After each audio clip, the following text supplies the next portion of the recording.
It's always a wake-up call when I start coughing up blood. I feel like that's a weird way to start a video. Lately I've found myself concerned more with just like superficial things and things that ultimately don't really matter. A few days ago I started coughing up blood, which has happened to me before, so it's not like the scariest thing in the world, but it's still like kind of concerning and reminds me that my lungs could like collapse or fail at literally any moment. I think that experiences like that, like coughing up blood or any sort of experience that makes you realize how temporary this all is, can be really beneficial. It kind of makes you sit back and like reevaluate everything in your life. It makes you kind of question what you're doing with your life and if you're really living it in the best possible way and what the best possible way even is. So many people are just concerned with all the wrong things, I think, and maybe they've just never had an experience where they came super close to death, or they've never really, I don't know, they've never really thought about it. Think about how rare this is.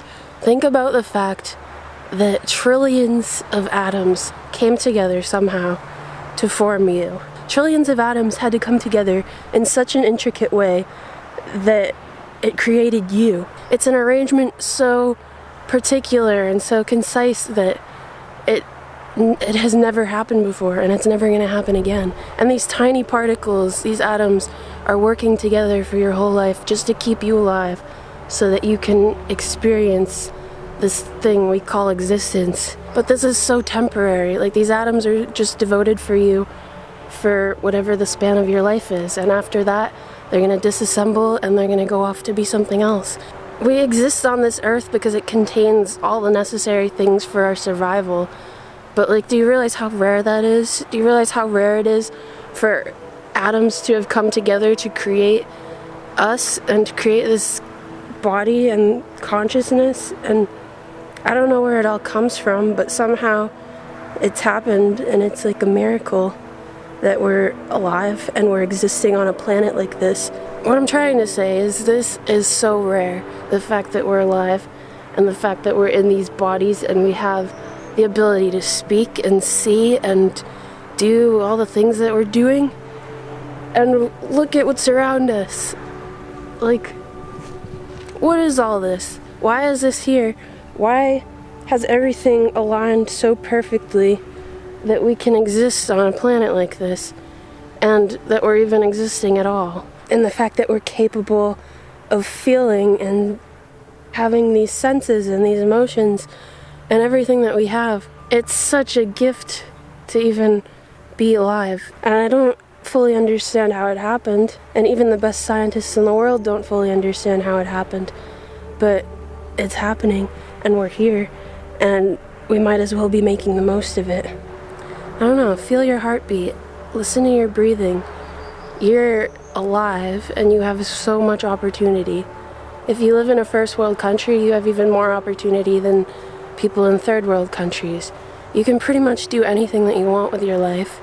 I don't know what the meaning of life is, but I think that it's definitely not slaving in a job that you hate, or hanging out with people you don't like, or doing things that you don't enjoy. I think that the purpose is to find happiness, love, share it with other people, just experience and appreciate the earth. We don't know what happens after we die, but we do know that we are existing right now and we're on this planet, and we should be making the most of it.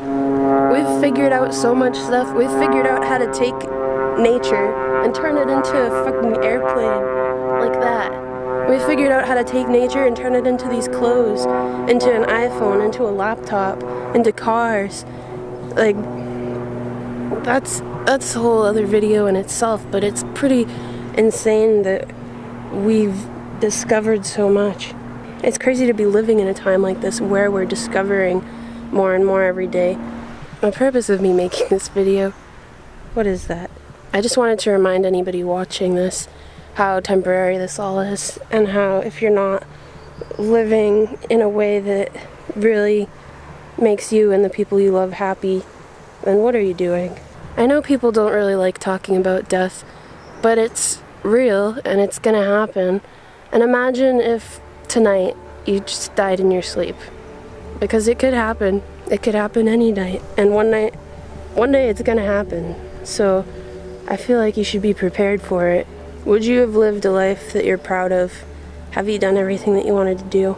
If the answer is no, then get to work. I just really hope that none of you die after living a life that you didn't enjoy.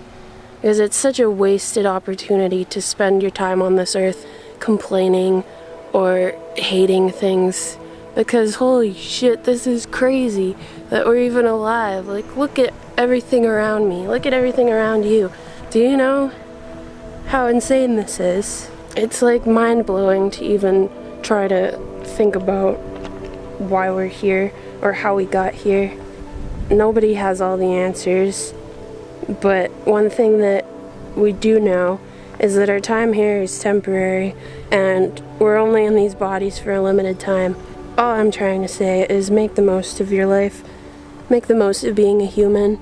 The fact that you're watching this, that you can understand what I'm saying, that you have a computer, that you're alive, is such a privilege. It's just kind of crazy that we're here. And I just want people to appreciate it more because it's so fleeting. And you could be gone at any moment. Stop complaining because there's literally nothing to complain about. The fact that you're alive is an insane blessing. That's all I had to say. I hope you guys are all having a great day, and if you're not, you better go do something about it. Be curious, be grateful, be loving, and enjoy it. Because this is a weird thing that we're all doing. If you haven't gone outside today, go outside because it's a really cool place out here. Hi, I'm dying. Is that a good way to start a video? Hello, my name is Steffi, and I was born with a disease called cystic fibrosis. So basically, cystic fibrosis is a disease that causes my body to overproduce mucus, which clogs all my organs, most noticeably my lungs, but it also clogs like my pancreas, my intestines, my reproductive system, like every organ. It makes it really hard for me to breathe. My lung capacity right now, I'm 23, it's around like 45-50% and slowly declining. Cystic fibrosis is a progressive disease, meaning it gets worse over time. And eventually I'm gonna have to be on oxygen or get a lung transplant because my lung capacity will be so low and there's really not much I can do about it. Cystic fibrosis also affects my digestive system, so every time I eat I have to take enzymes in order to attempt to absorb more of the nutrients from food. It's really hard for me to gain weight.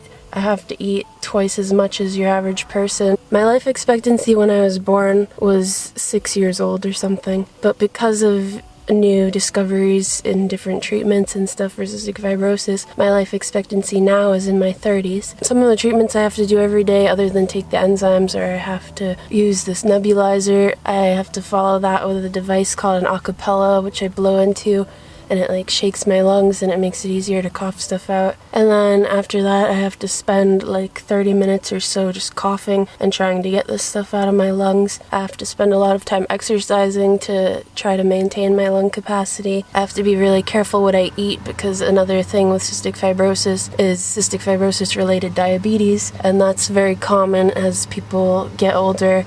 Their pancreas starts to shut down because of the mucus lining it. And yeah, that's basically what cystic fibrosis is. And this is kind of why I live the way I do and don't care about anything. I've been getting a lot of comments, both positive and negative, about my voice. People say that I'm very quiet, that I sound like I'm on drugs, that my voice is very chill, monotone. A lot of people just think my voice is weird, so I thought I would take a minute and try to explain why I talk the way I do. I don't know why I even need to explain this, but I get so many comments about it. So anyways, when I was little, I didn't talk at all.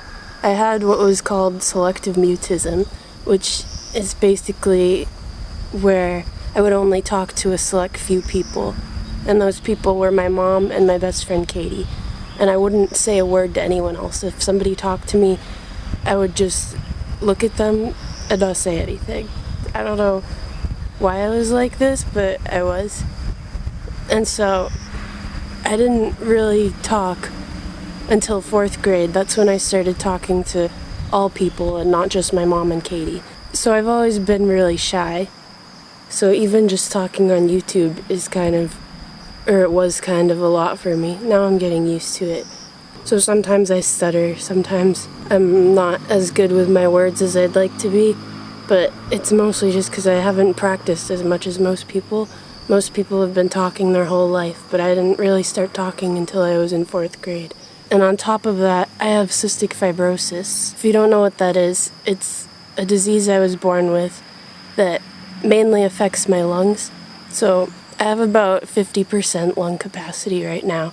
I'm 23 years old. So having cystic fibrosis makes it really hard for me to speak loudly. It's a lot of energy, it's a lot of effort just for me to speak up. And it's hard to explain to people that don't have the condition, because most of you watching probably have close to 100% lung capacity. But if you could imagine having half that, it's very difficult to get your words out sometimes. So I try to speak up, but yeah, I'm quiet, and I can't help it.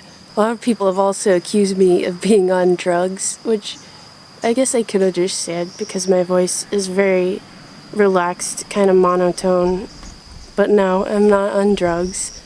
I haven't drank or smoked in a very long time. Sometimes I'll do mushrooms or I'll eat an edible, but 99% of the time I'm completely sober. I'm not on any sort of prescription drugs other than the occasional antibiotics when I get a lung infection. But yeah, I'm not on drugs. So stop accusing me. And a lot of people have been saying that my voice is very chill, which I guess is a compliment. I guess the reason I'm so chill is because my mom died when I was 11. And after that, my dad was in a really bad place, and he would take a lot of his anger out on me. I don't want to get into details because I don't want to bash him, but he would flip out over the smallest things. He was so far from chill that it kind of, I guess, pushed me in the opposite direction and made me never want to be like that. And so over time, I just became more and more relaxed, to the point where nothing really bothers me, and I don't allow myself to get stressed out over much. I don't know if that makes sense, but I just don't let little things bother me anymore.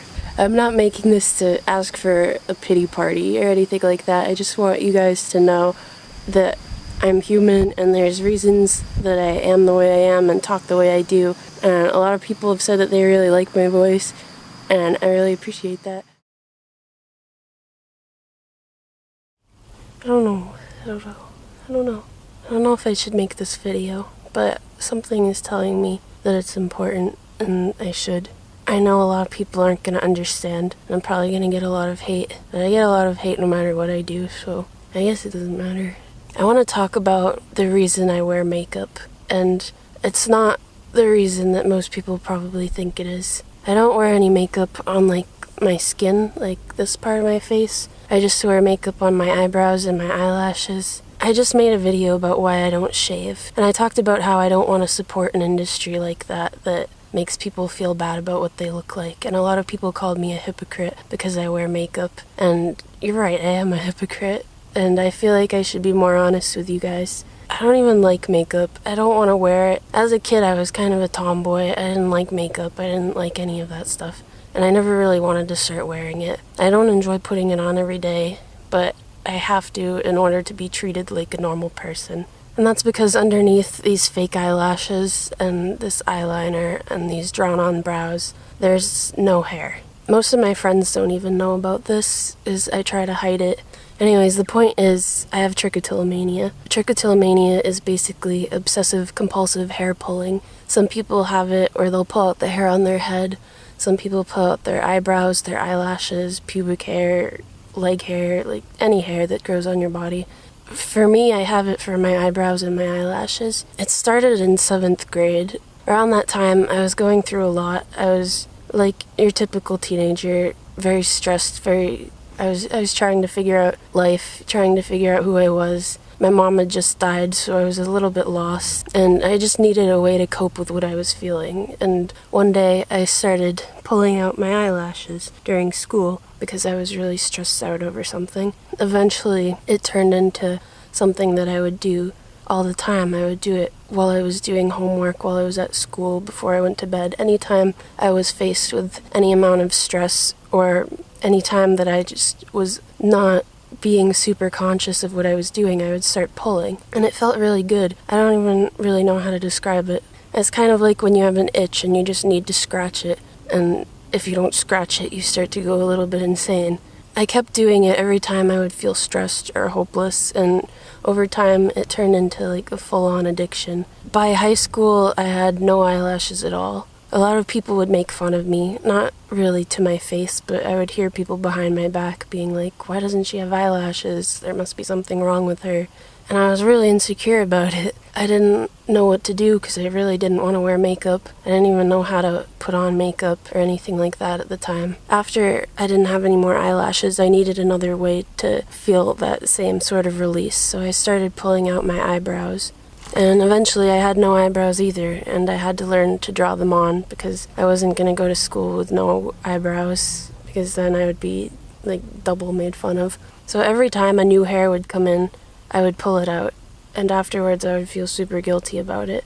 It was just like a constant cycle. Like, hairs would start to grow back and I would be so excited. I would start to feel like kind of optimistic, and then I would have one bad moment and I would rip all of them out. And then afterwards I would feel really guilty about it and I would feel really depressed. Then eventually I started pulling out the hairs on my head, and I knew this was going to be a problem if I didn't start to control it, and I really didn't want to be bald. That's when I dreaded my hair for the first time. When I did that, that kind of got me to stop, because I wasn't gonna like rip out entire dreads. And then fast forward to college, and I made this friend who, she was really good at makeup, and she taught me how to do makeup. And so I started wearing fake eyelashes and eyeliner and drawing on my eyebrows better. It was mostly because I was sick of people asking me what was wrong with me. And I feel like I'm not very insecure about most aspects of my appearance, but my lack of eyebrows and eyelashes is something I'm really insecure about, which is why I was kind of hesitant to make this video.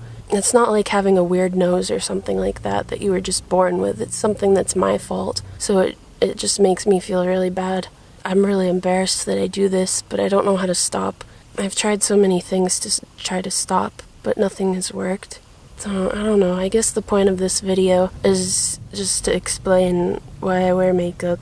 And yeah, I'm a hypocrite, but I don't know what else to do. If I were to stop wearing makeup, I would have to face the judgment of other people and the questions, and to me, it's just not worth it. I would rather spend 20 minutes in the morning putting on this than have people asking me why I don't have eyelashes all day. And if anyone else watching has trichotillomania as well, just know you're not alone. I understand how hard it is to stop, and if I ever do figure out how to stop, I'll make a follow-up video and I'll tell you what I did. What was your reaction when you found out I had cystic fibrosis? That was a really, really tough time. Steffi was a year and a half old. She used to have like a little beer belly type thing, and we thought it was cute, you know. She was just a little toddler, and she had this stomach. And then one day when she was at her pediatrician's, the doctor looked at her and said, you know, that's not normal. There's something going on with her, and they did what's called a sweat test, because that's part of CF is how much salt you have in your body. And when they did the test, they found out that Steffi had cystic fibrosis. It was pretty devastating at the time. I didn't know anything about it. I had to research it and everything. And when I was a kid, you only lived to be like 5 years old. It can be really serious, but they've made so much progress since then that it hasn't been a huge big problem. I mean, I'm older than 5. Well, now Steffi's 23 and she's doing still well. Alive. Hello, I'm in the hospital. I don't really want to be here, but I have to. I have this thing in my arm that's basically like a tube that goes into my vein through to my lung, heart area.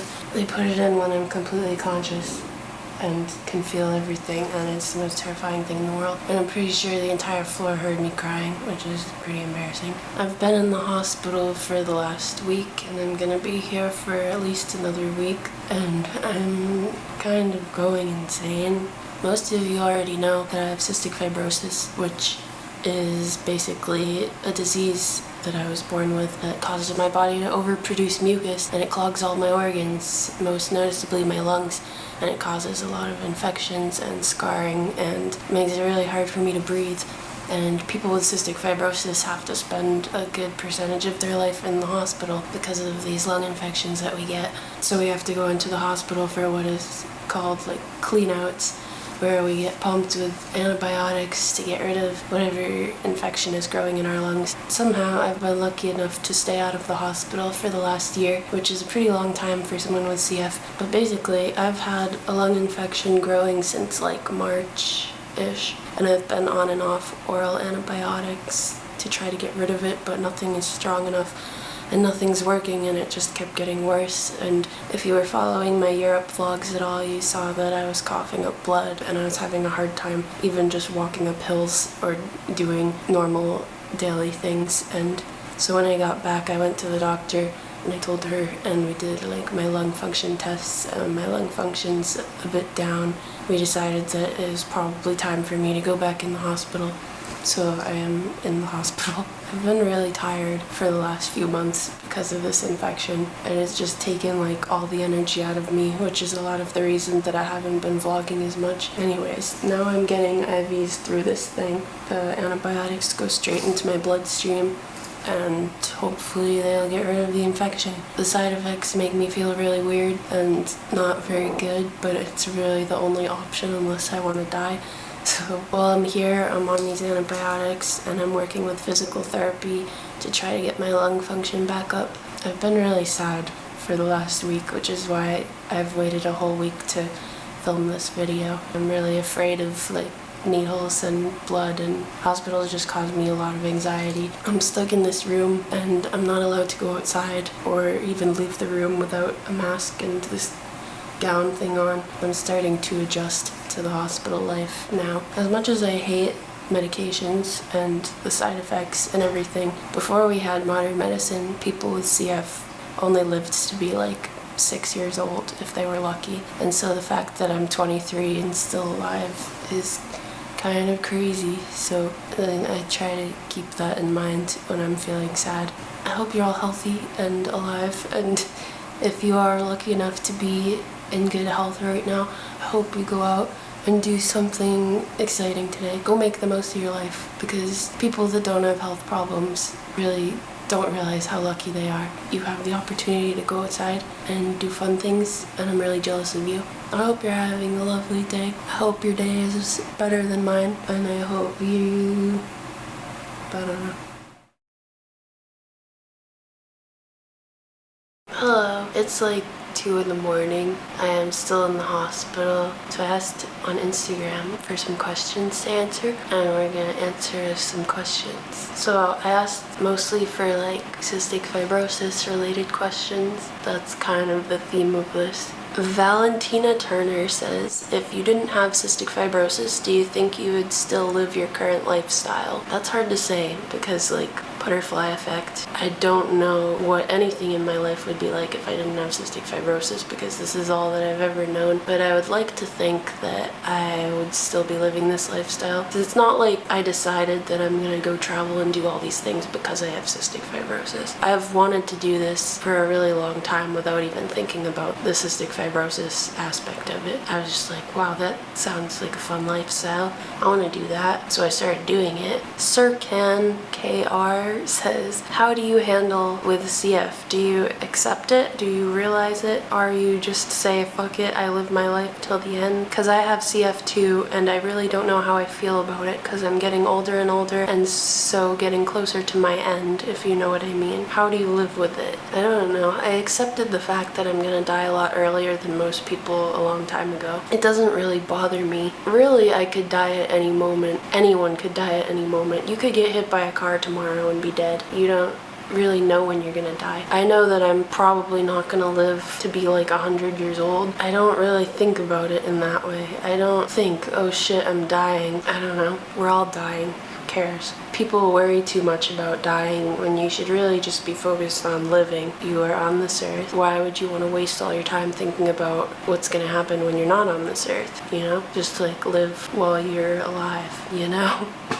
Jose asks, do you have insurance? What is your lung function right now, and are you on the list for a transplant? Do I have insurance? Yes, I'm still on my family's insurance until I turn 26, I think it is. What is your lung function right now? My FEV1 is around 50%. And are you on the list for a transplant? No, I'm not, and that's because transplants are kind of a last resort thing for people with cystic fibrosis. If I wanted to be on the list for a transplant, my lung function would have to be down. I think it's like 20% or something around there when you get on the list for that. But also, transplants are really risky. I don't know if I would ever be interested in getting one. It's not as simple as just giving someone new lungs and suddenly they're cured. It's like taking on a whole other disease with all the drugs that you have to take to prevent the lungs from rejecting, and going through the actual transplant process is really risky and kind of terrifying and not really something that I'm interested in. Desiree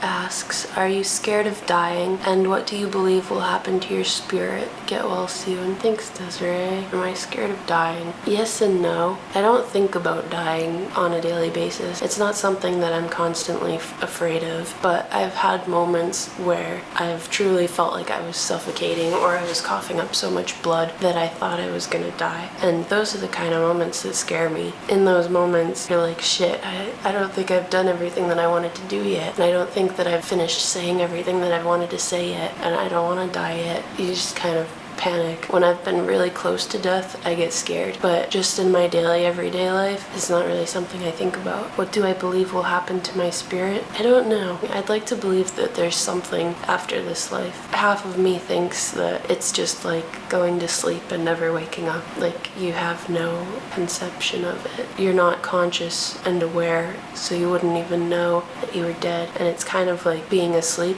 minus the dreaming. I mean, I don't really know what happens after you die because I've never done it, and nobody really knows. It doesn't really matter that much to me because I'm more concerned about what's happening like right now. Like I don't care what happens after I die. I care about what's happening right now because that's the only thing that I'm sure of. Ooh, this is a good question. Bree Spins says, do you think you'll ever bring a child into this world? I don't want to bring a child into this world. With people with cystic fibrosis, pregnancy is very difficult and very risky just because of the fact that we can barely keep ourselves alive, never mind keeping ourselves and another living being alive. I would also not feel right bringing a baby into this world because I'm very likely to die pretty young, so I wouldn't want to have a baby and then die and have it not have a mother. I know how that feels because my mother died when I was 11, and I wouldn't want to put someone else through that. Unicorn Piss asks, do you ever get mad at the universe for your CF? Do you ever ask, why me? I feel like I've kind of accepted it, and if I didn't have all these experiences, I wouldn't be who I am right now, and I wouldn't be able to help people in the same way. So I think, in a sense, it's a good thing because it made me more compassionate and more understanding and able to bring more awareness. Sophie Lou 2016 says, how do you find the energy to live such a dope life? How do I find the energy? A lot of the times, honestly, when I'm traveling and stuff, I don't have a lot of energy. Some days I have more than others, but sometimes I just want to stay in bed all day because I'm just exhausted from coughing or whatever. I usually try to force myself out of it and try to force myself to like get out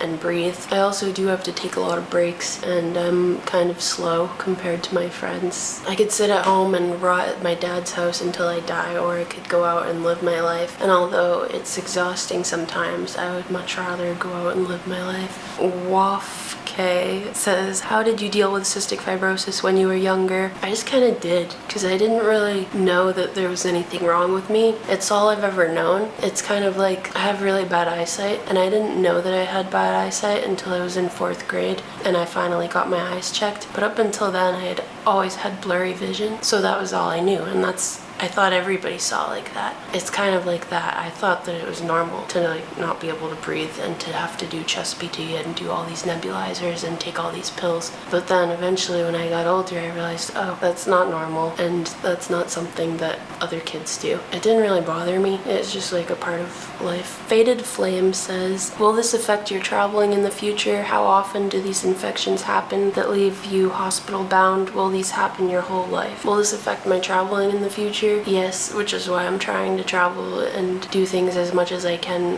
while I still can, because eventually I'm not going to be able to do anything that I'm doing now. How often do these infections happen that leave me in the hospital? For me, it's like at least once a year. And will these happen your whole life? It's a progressive disease, meaning that over time it gets worse. So when I was younger, it was more like every 4 years I was in the hospital, and now it's like every year, and eventually it's gonna be like every couple months. Eventually it'll be like I live in the hospital basically, and then I die. Susie asks, are there more people in your family with CF? No, there's not.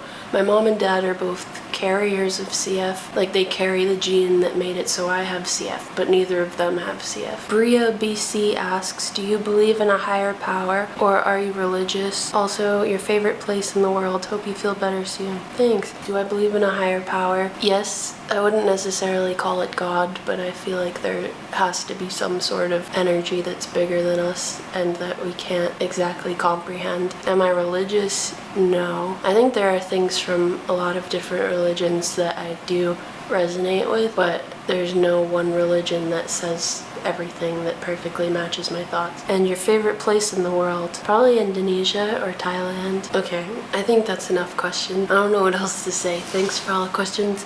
And I hope that you pet a dog today, and I hope that you're having a great life. Okay, that's all. Bye!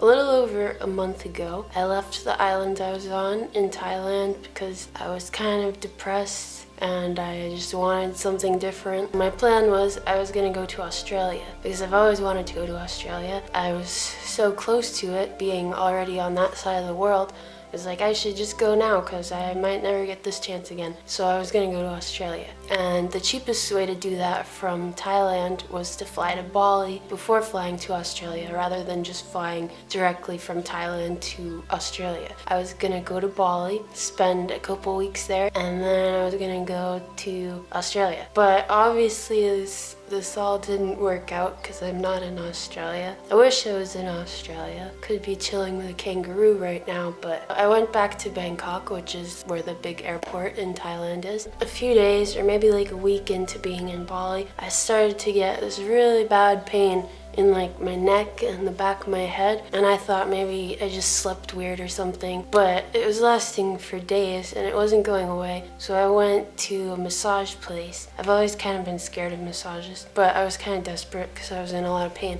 and it didn't help at all. I think it just made things worse because afterwards I was in even more pain. The next day I started losing my appetite. It got to the point where I literally couldn't eat anything at all without vomiting, and then I got a fever and I got chills and sweats, and I felt so awful. I still couldn't eat. Could barely even leave my hotel room. So I was on my own and I didn't know what to do, so I kind of just rested and hoped that it would go away. As somebody with cystic fibrosis, every time I get sick I develop a cough, and of course it happened this time too, but luckily I had brought antibiotics with me, and so I started taking them. Eventually, after a few days, the fever went away and my cough started to get better, but the problem was I still couldn't eat. I was getting really dizzy because at this point I hadn't eaten in like a week, and I could barely even keep down water or juice or anything. So I ended up going to a clinic in Bali to make sure I didn't have malaria or typhoid or something serious like that, and they did a blood test and everything came back normal. So that was kind of slightly reassuring, but I still couldn't eat. Couldn't even really walk down the street without vomiting. There was one night where I went out to try to get water, and the water place was just down the street from the hotel, hotel, and I tried to walk there, and every few steps I would just throw up on the sidewalk, and this massage lady came out and like started rubbing my back while I threw up all over the sidewalk. It's kind of embarrassing. After like 2 weeks of not being able to eat anything, I called my American doctor and I told her what was going on. She was obviously very concerned, and she wanted me to try to get home so that I could go to my hospital back in Massachusetts. I didn't know how I was gonna survive a 33-hour plane ride to get home. It's hard to describe this without you being me and feeling what I was feeling, but I actually thought I was dying. I had gotten so weak and I was so dizzy and I'd lost so much weight, and I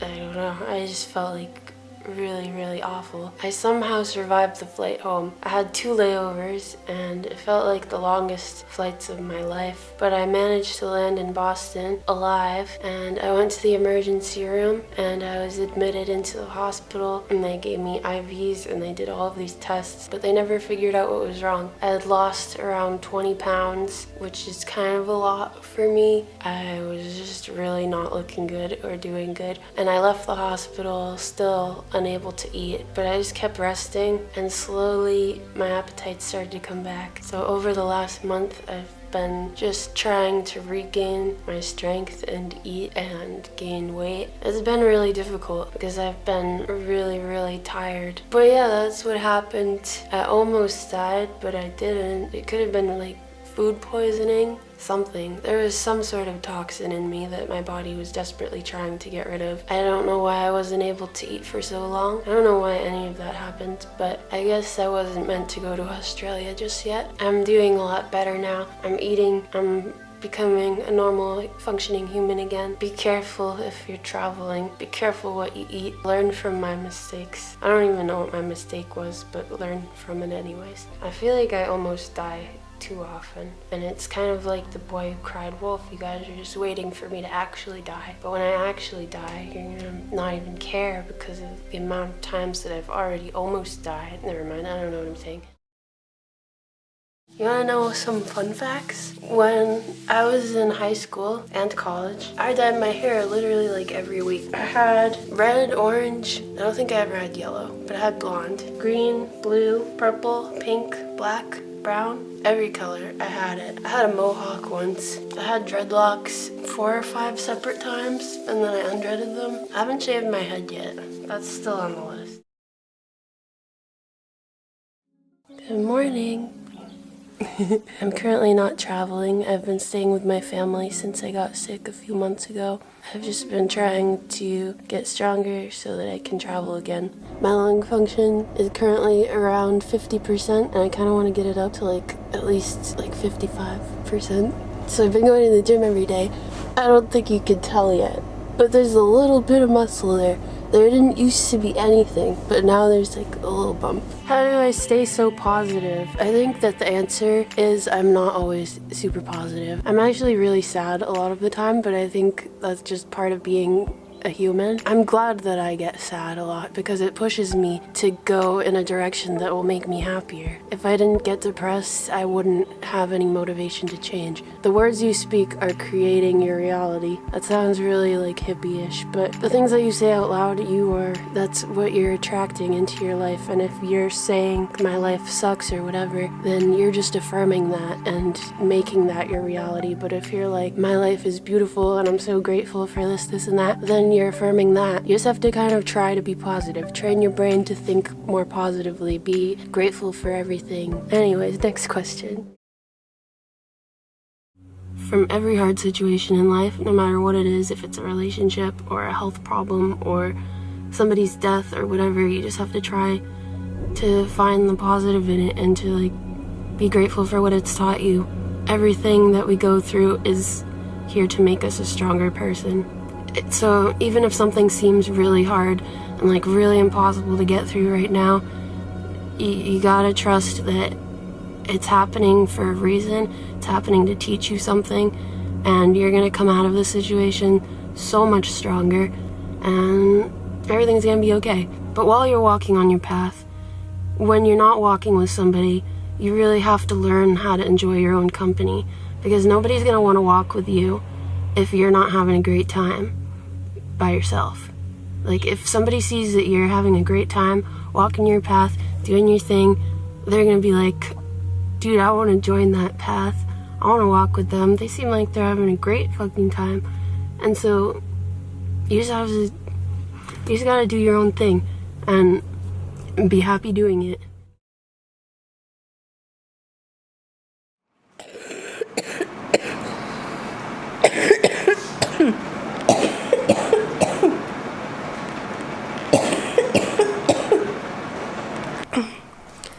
We're finally leaving New Delhi today, thank God, because the air quality here is the worst in the world, and the first couple days were fine. I could breathe fine, but it's all started to build up, and I can't stop sneezing and blowing my nose and coughing, and I feel like I'm dying. But we're going up toward the mountains, I think, today, so hopefully the air quality there will be better, because I don't think I could last another day here.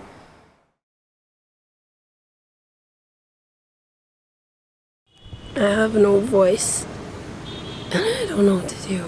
I've been crying like all day because I can't breathe, and I knew that India's air pollution was bad, but I didn't realize, I guess, how bad it was until I got here. And like the first few days were fine. I couldn't really feel it that much, but I think it started to just build up, and now it's like at the point where I can't talk, I can't breathe.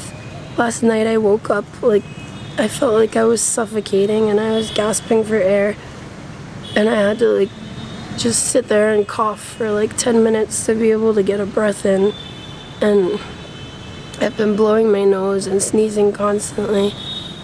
It's like I've only been here a week and I'm already so sick that I can't stay here, or I think I'll actually die. And I'm really sad about it because it feels like, I don't know, I don't want to sit here and just feel sorry for myself, but it feels like every time I've traveled, like the last 3 times, I get sick and I end up having to go home and go to the hospital or be put on a ton of antibiotics or whatever it is. And it's like, I feel like my lung disease is just reaching the point where I am almost unable to do anything. And I don't want to cry on YouTube because it's embarrassing. So I'm trying not to. But I don't know. I just hate having cystic fibrosis because it's so limiting. And I am really lucky and grateful that I've been able to do all the things that I've done so far. But like, I don't know. I can't keep doing the things I used to do because my lungs are just getting so bad that it's like impossible. I'm just really sad because I really wanted to be here, and I really like India, even in all its shittiness and its dirtiness. It's a really beautiful place, and I'm really sad that I have to leave. And I really wanted to stop it. I feel like I'm gonna cry. I've cried so much this week. It's so embarrassing. It's just frustrating having a disease and trying to live my life as much as I can. It's frustrating because I'm reaching the point where I can't do the things that normal people can do. I don't know.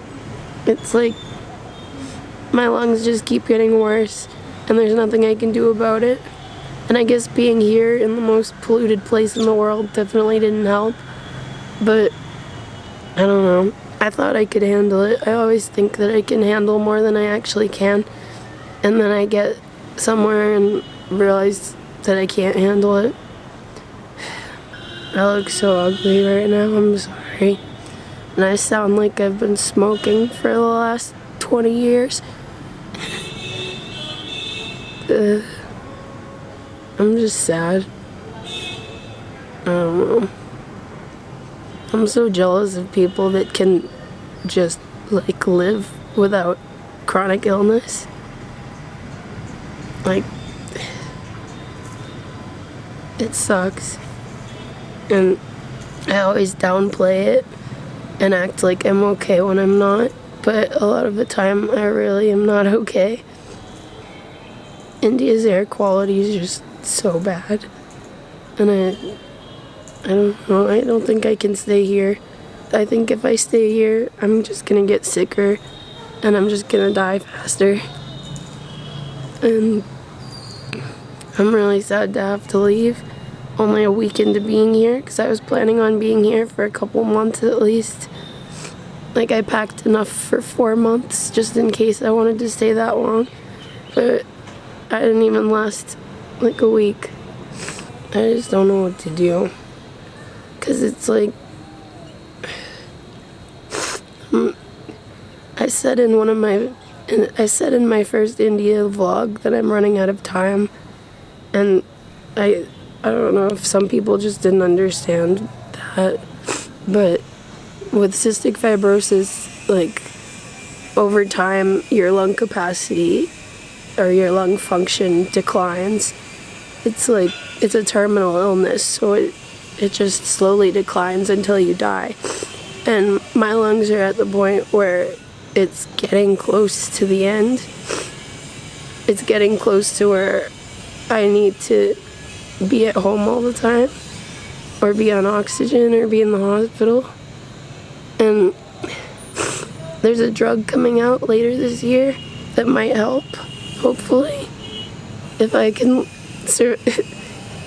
I sound so dramatic, but if I can survive until that drug comes out, there might be a chance that I'll still be able to do the things that I like doing and travel and stuff. I don't know if I'll ever be able to come back to India, because it's just bad for anyone to breathe this air. But it'd be cool if that drug came out and it actually worked, because then I could at least, like, be somewhat of a normal person and do normal people things. God, my voice sounds so bad.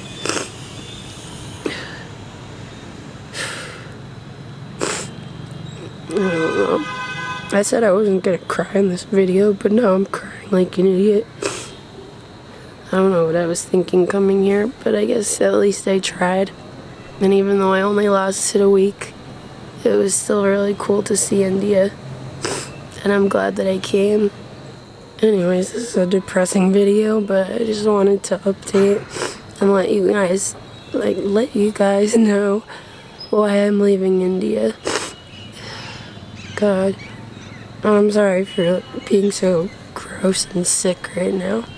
If you're healthy and thriving, please just know how lucky you are. And I'm insanely jealous of you.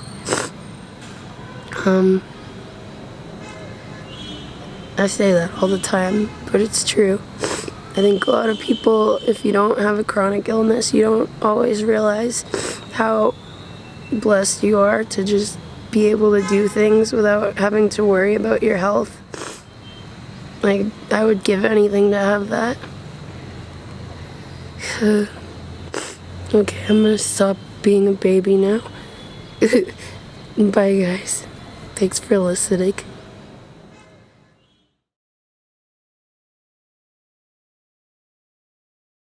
I'm in the hospital, if you can't tell. I feel like part of me likes to sort of be in denial that I have an illness, because I kind of just want to be like a regular person. And so a lot of times I do things that are way beyond my capabilities. Long story short, I'm in the hospital after going to India because I pushed my limits a little bit too hard, and now I am paying the consequences, but it's okay.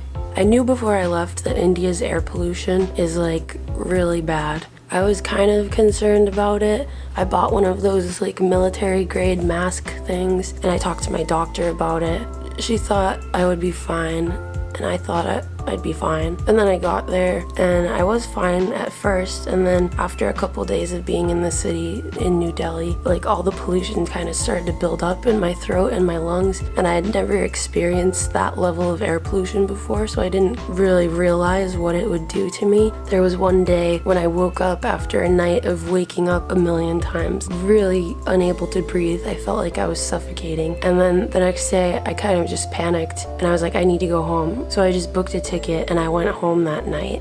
And I pretty much went straight to the hospital when I got back. When I have a CF flare-up like this, generally I have to stay in the hospital for at least 2 weeks. So that's why I've been here a week and I still have another week. Yeah, India is filthy and there's trash everywhere and the air is polluted and the water's polluted, but it's also like really beautiful, and the people there are just so friendly, and just the overall energy of the people there and everything about India, I loved it so much. It's probably my favorite country, and I wish I could go back, but I don't think I can just because of the air quality and stuff. Sometimes I put myself in situations that are not the most beneficial for my health because I know that they will enrich my life in other ways. Like, I would rather go to India and have that experience and die a little bit sooner than not go and never have that experience and die a little bit later. You know what I mean? I could spend my life doing nothing, playing it safe, you know, just focusing on my health and not much else. But what kind of life is that, you know? I would rather go out and like explore and live and meet people and have new experiences and go to really interesting places than live a life doing nothing. I would rather do things and die earlier than not do things and die later. It's like, I don't want to live my life in a little bubble when there's so much out there to see and do.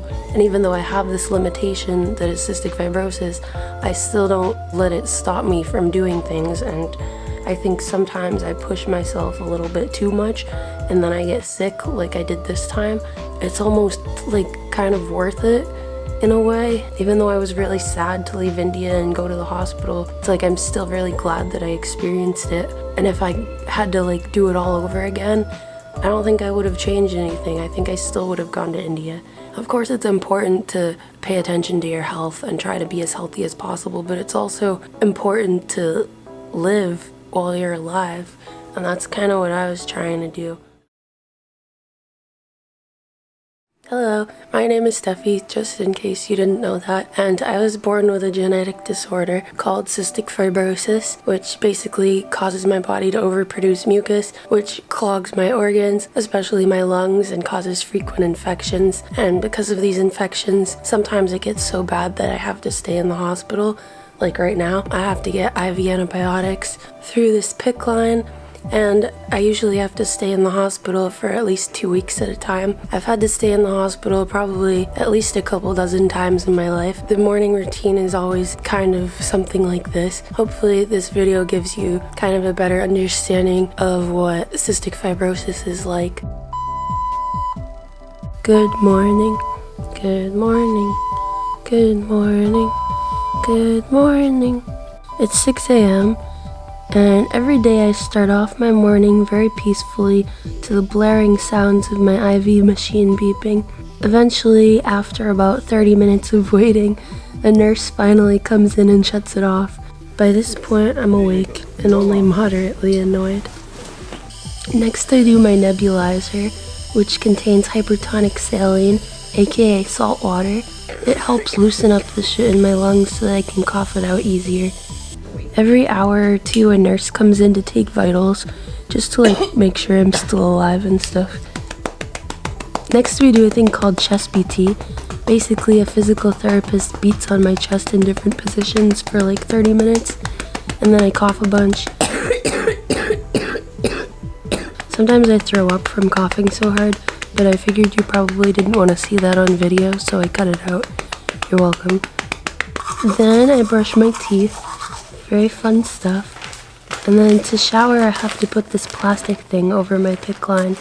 It protects it from getting wet, because if it does get wet, it could get infected, which would be very bad and not fun. Now it's shower time. Okay, cool, I did it. Now I take this plastic thing off and I dry my hair a little bit, And then I put on makeup even though it's completely unnecessary, but it makes me feel a little bit less ugly and sick, so I do it anyways. Next I use this device called an acapella. I blow into it and it shakes my lungs, which also helps to loosen things up. I don't really know how it works, but it does. Now it's time for drugs. First we have enzymes, which I have to take every time I eat something because I can't digest food like a normal person. Then I have to take vitamins because CF causes absorption issues, meaning I have to take extra vitamins or I could easily become malnourished. Then I take an antibiotic, which is helping to fight my current lung infection. And now it's breakfast time. Hospital breakfast food is trash, so I usually order an obnoxious amount of bananas. I also have berries and juice that my dad brought in for me. Shout out to Eric. Now I'm on an adventure to a different part of the hospital where I have to do a pulmonary function test, also known as a PFT. I don't do this every morning, but once or twice a week I do. Today happened to be one of those days. And this is how I find out if my lung capacity has improved or declined since being here. Basically, I take a deep breath and I blow as hard as I can for as long as I can into this machine. It usually causes me to cough a lot. And now I'm back in my hospital room, and the last thing of the morning involves hooking me back up to the IV machine to receive IV antibiotics. Thanks for watching this morning routine video. I hope you learned something. I hope you enjoyed this morning routine, and I hope you're having a lovely day wherever you are in the world. Okay, that's all. Bye.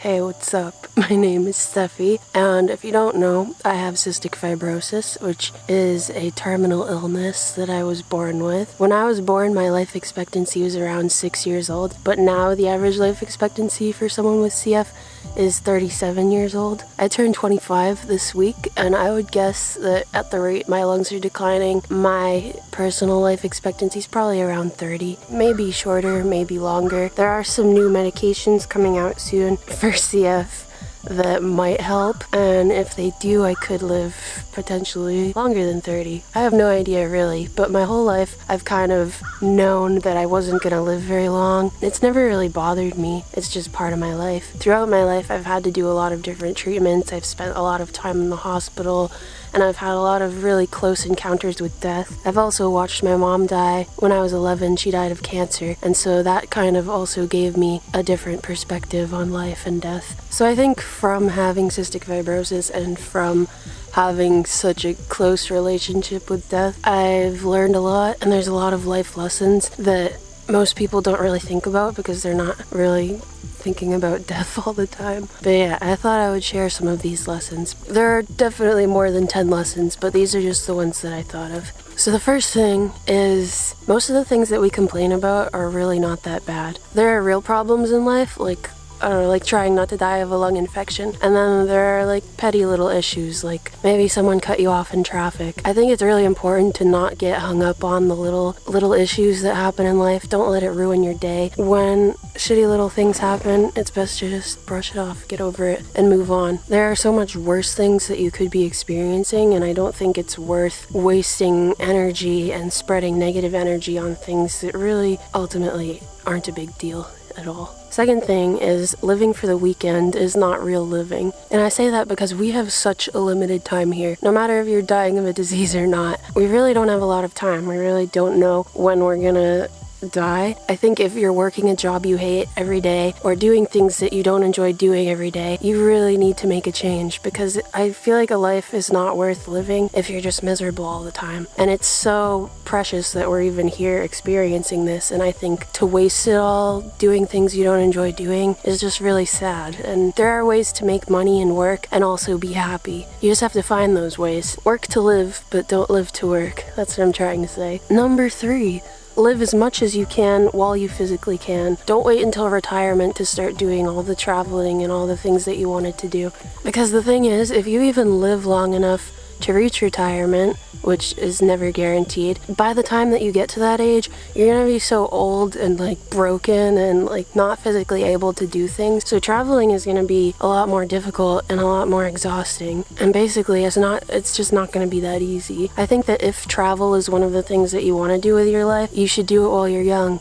Even if that means like using your vacation days at work to go on a trip to Hawaii, or I don't know, saving up and going to Iceland for the summer, or whatever it may be. There are ways to make it work while you're young and physically able to. In my case in particular, CF is a progressive disease, so as I get older it gets worse, which is why I've done a lot of traveling now and in the past couple years, because I'm not at the point where I'm on oxygen or anything like that yet, where it would be really hard to travel. That's why I'm doing everything now, because I know in a few years I won't be able to. Number 4, simply being able to breathe is a huge blessing, and most people don't really think about this because they just breathe all the time. It's automatic, it's easy. But as somebody with a lung disease, there have been a lot of times where I've really struggled to breathe, where it's felt like I was suffocating, where I couldn't even walk up the stairs because I couldn't get enough oxygen. So when I'm able to breathe somewhat normally and when I'm relatively healthy, it's something I'm so grateful for. And just being able to feel the air in your lungs and the oxygen in your cells and the ability to take a deep breath is something that most people take for granted. Number 5, this one's important. Don't waste time with people that don't make you feel happy or don't truly care about you. This one took me a lot longer than I'd like to admit to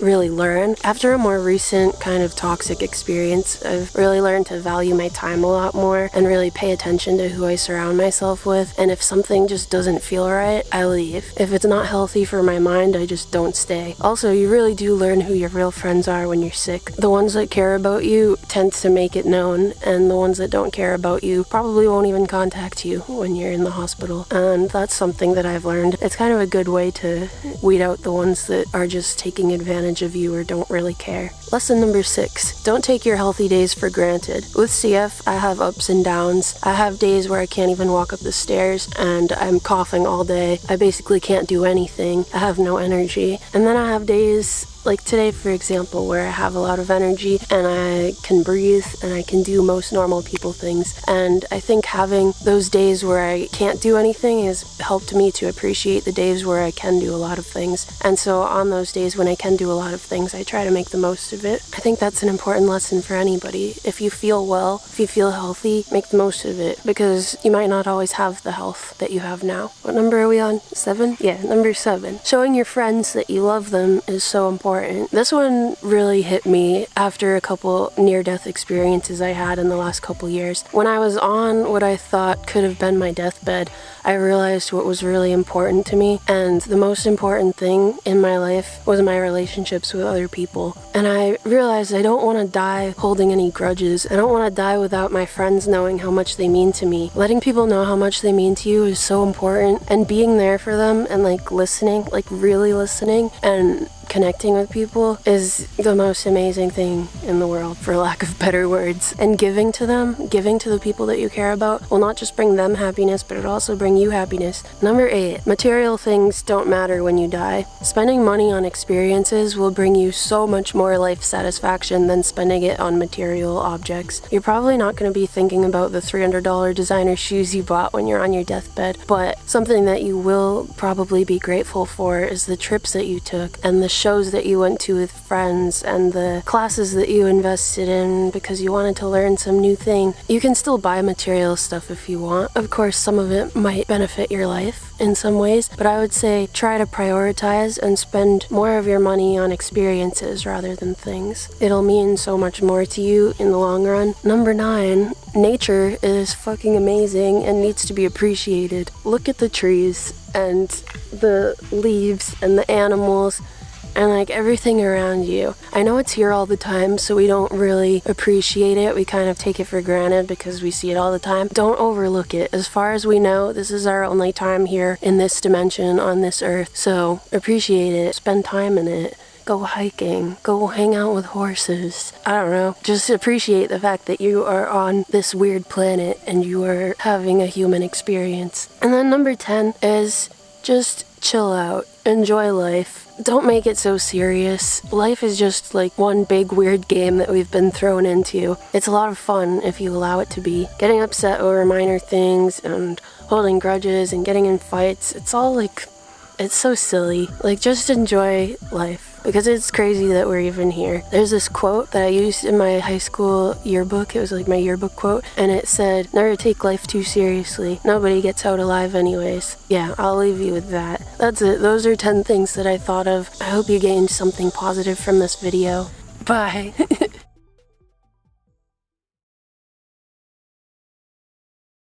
I was born on October 4th, 1994 in Massachusetts. Immediately after I was born, I had to stay in the hospital because they noticed that I had breathing problems. They didn't know why yet, but once I was doing a little better, I was taken home.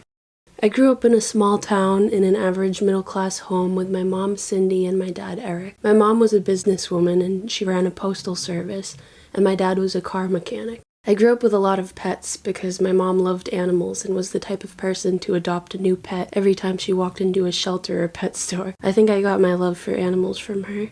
At a 1.5 years old, my parents noticed I was getting sick a lot and I had an abnormally large stomach, so they took me to the doctor. After doing a sweat test, I was diagnosed with cystic fibrosis, a terminal genetic disorder with a life expectancy in my teens. Every birthday, I would blow out my candles and wish for a cure. Around this time, I became mute. I was diagnosed with selective mutism, and I would only talk to my parents and no one else. I was super attached to my mom, and I got severe anxiety when she wasn't around. I wasn't allowed to go to preschool because of all the potential germs and infections that young kids carry, but I was allowed to go to kindergarten, and I remember on my first day screaming and clinging onto my mom's leg because I was so upset that she was trying to leave me there. My mom was an amazing mother, and she got me involved in a lot of activities. I modeled for a while, going in beauty pageants. I learned how to play violin, piano, guitar, and flute. I tried different sports like soccer, gymnastics, and karate. I got really into karate for a while and almost made it to black belt before I quit. My parents wanted more children, but they were afraid to have their own because of the risk of them having CF like me. So when I was 5, my mom flew to an orphanage in Cambodia and adopted my sisters, Taylor and Lexi. I was so excited to finally have sisters. My mom was so determined to help me get over my selective mutism. Throughout elementary school, she would come into school every few days and take me and one other person out of class to play a game of Go Fish in the principal's office. This was like the icebreaker game that got me to talk to people. If you didn't play Go Fish with me, I wouldn't talk to you. Because we moved, I had to start going to a different school. Before I started at that new school, my mom convinced me that I should start talking to everyone because no one at that school would know that I didn't talk. So on the first day of 4th grade, I talked without having to play Go Fish. From then on, I slowly started talking more and more, but I was still very shy. That same year, my mom was diagnosed with brain cancer, which spread to her skin and her lungs. She was diagnosed with stage 4 melanoma and given 6 months to live. I remember my dad sat down with me and tried to explain that my mom was dying, but I didn't understand what that meant. The next almost 2 years were very difficult for her. Despite how sick she was very stubborn and ended up living 16 months longer than predicted. The week that she died, we knew it was about to happen. We had everyone she loved over, the whole family, all her close friends. She died in our house with her loved ones surrounding her. I remember sitting next to her and not really understanding what was happening or why everyone was crying. And then she was gone. After this, things in my life started getting really dark. That same year that my mom died, almost all of our pets died too, including many of the horses. I think I lost a total of 10 or 11 pets that year. I had to learn to deal with a lot of loss in a very short period of time, and it was really hard for my 11-year-old brain to process. As a coping mechanism, I started ripping out my eyelashes. I know it sounds weird, but it was a method of relieving stress, and I became addicted to it. Soon it spread to my eyebrows, and I started ripping those out. I got made fun of a lot at school for having bald patches on my face, and I became really insecure about it. Eventually I stopped riding horses and I started taking art classes with a woman that my grandmother met at church. Her name was Nancy, and she taught me everything I know about art. She was one of the most caring people I'd ever met and served as somewhat of a mother figure to me. There were only a couple other students in her class and we all became very close. Art classes were kind of like therapy. They were my escape and the only thing that I really looked forward to doing every week. At age 13, with the guidance of Nancy, I started my own art business doing custom portraits for friends and family as a way to make money. My dad didn't handle the loss of my mom very well. He was left with the responsibility of 3 girls, a lot of debt. He took out his stress on me, and he would scream at me almost every day for various little things. I got on the bus to school crying almost every day, and I became very depressed. When I was about 15 or 16, I developed an eating disorder. I would starve myself because I thought I was so fat and ugly. I remember one time where I had to call the police on my dad after a fight over a shirt I was wearing that he didn't like. After the police left, I locked myself in my room for 3 days and didn't eat anything. After this, my eating disorder just got worse, and I would start binging and purging. Eventually, I got so sick that my doctor said if I didn't start eating, he would have to put me in the hospital. And after that, I slowly started eating again. I wanted to die, but at the same time, I didn't actually want to die, if that makes sense. Then I found veganism, and I became really passionate about it. I originally tried it for weight loss purposes because I liked the idea of being able to eat as much as I wanted but not really gain a lot of weight. I also had a fear of getting cancer like my mom, and when I found out that veganism could help prevent cancer, I dove all into healthy eating. During this time, I also started researching alternative ways of living, and I found van life and tiny houses, and I became really interested in the freedom that a more hippie kind of lifestyle brought. I was obsessed with the idea of freedom, mostly because of my desire to get away from my dad's house. Junior year of high school, I received a wish from the Make-A-Wish Foundation, and I used it to go to an island in the Caribbean called Turks and Caicos. Soon after, I got a scholarship to go on a trip with my school to Costa Rica, and while I was there, I realized how much I loved traveling. These were my first experiences traveling, and it opened my eyes to a whole new perspective. I started getting more into spirituality, and I found an artist called Mod Sun. Mod Sun changed my whole perspective on life, and I started seeing things in a more positive way. I graduated from high school in 2013, and I didn't want to go to college. I wanted to travel and live in a van and start a YouTube channel, but I was too scared. Everyone told me I had to go to college if I wanted to succeed in life. I had really good grades and a strong art portfolio, so I ended up getting a full scholarship to art school, so I didn't have to pay anything and I wouldn't have to go into debt, so I figured, why not? And I started by majoring in graphic design, but quickly realized I didn't really like it, and I switched to illustration. Like many college students, I discovered the wonders of alcohol, and I started drinking it, a lot. I started smoking weed too until I realized it was hurting my lungs, and I stopped. I had a lot of issues that I still had to work through, and I used excessive alcohol and partying kind of as a way to avoid them. But at the same time, I managed to get good grades. I always got my work done in all my classes, and although I didn't really want to go to college, I'm glad I did, and I'm really grateful for the opportunity because it made me practice a lot, and it taught me how to run an art business, and I met a lot of really cool people. During art school, I spent a lot of time at a local piercing shop, and I had the goal of becoming a tattoo artist eventually. I got really into body modification, and I based a lot of my work around tattoo designs. At one point, I had over 30 piercings, and even had my ears cut with a scalpel because I wanted plugs, but I didn't have the patience to stretch my ears. In my 3rd year of college, I moved into my first apartment outside of the dorms. I started dating my roommate, Harry, and he became my first boyfriend. I liked him because he was really confident and had a great work ethic. After we started dating, I slowly stopped drinking and partying so much. Senior year of college, I went on a trip with my art history class to Venice, Italy. It was my first time ever seeing Europe, and after this trip, I realized what I really wanted to do with my life, and that was travel and make art, but I had no idea how to do it. I started saving up money, I worked at a cafe for a while, and I did a lot of research on YouTube, watching videos from travel vloggers and anyone else that I found inspirational. I graduated in 2017 with a Bachelor's of Fine Arts. That summer, I focused on doing as much freelance work as possible. I bought a Honda Element, which I converted into a home, and I mapped out my trip across the country. I broke up with my boyfriend, and I took off by myself, going from Massachusetts down to Florida, and then across the country to California. It was an amazing adventure. I wish I vlogged it, but I wasn't doing YouTube at that time. I've been traveling and creating YouTube videos and art, and trying to be the person that I needed when I was younger. Although there were some really rough times, I made it out alive, and now I live my dream life, basically. I got over my selective mutism. I lived past my life expectancy with cystic fibrosis. I'm on better terms with my dad, and I run my own successful business, and I'm completely self-sufficient. So I guess if you take anything from this video, just know that life is gonna have a lot of ups and downs, but the downs don't last forever. Life is kind of just like a weird adventure, and all we can really do is learn from it. Use what you've been through to help others.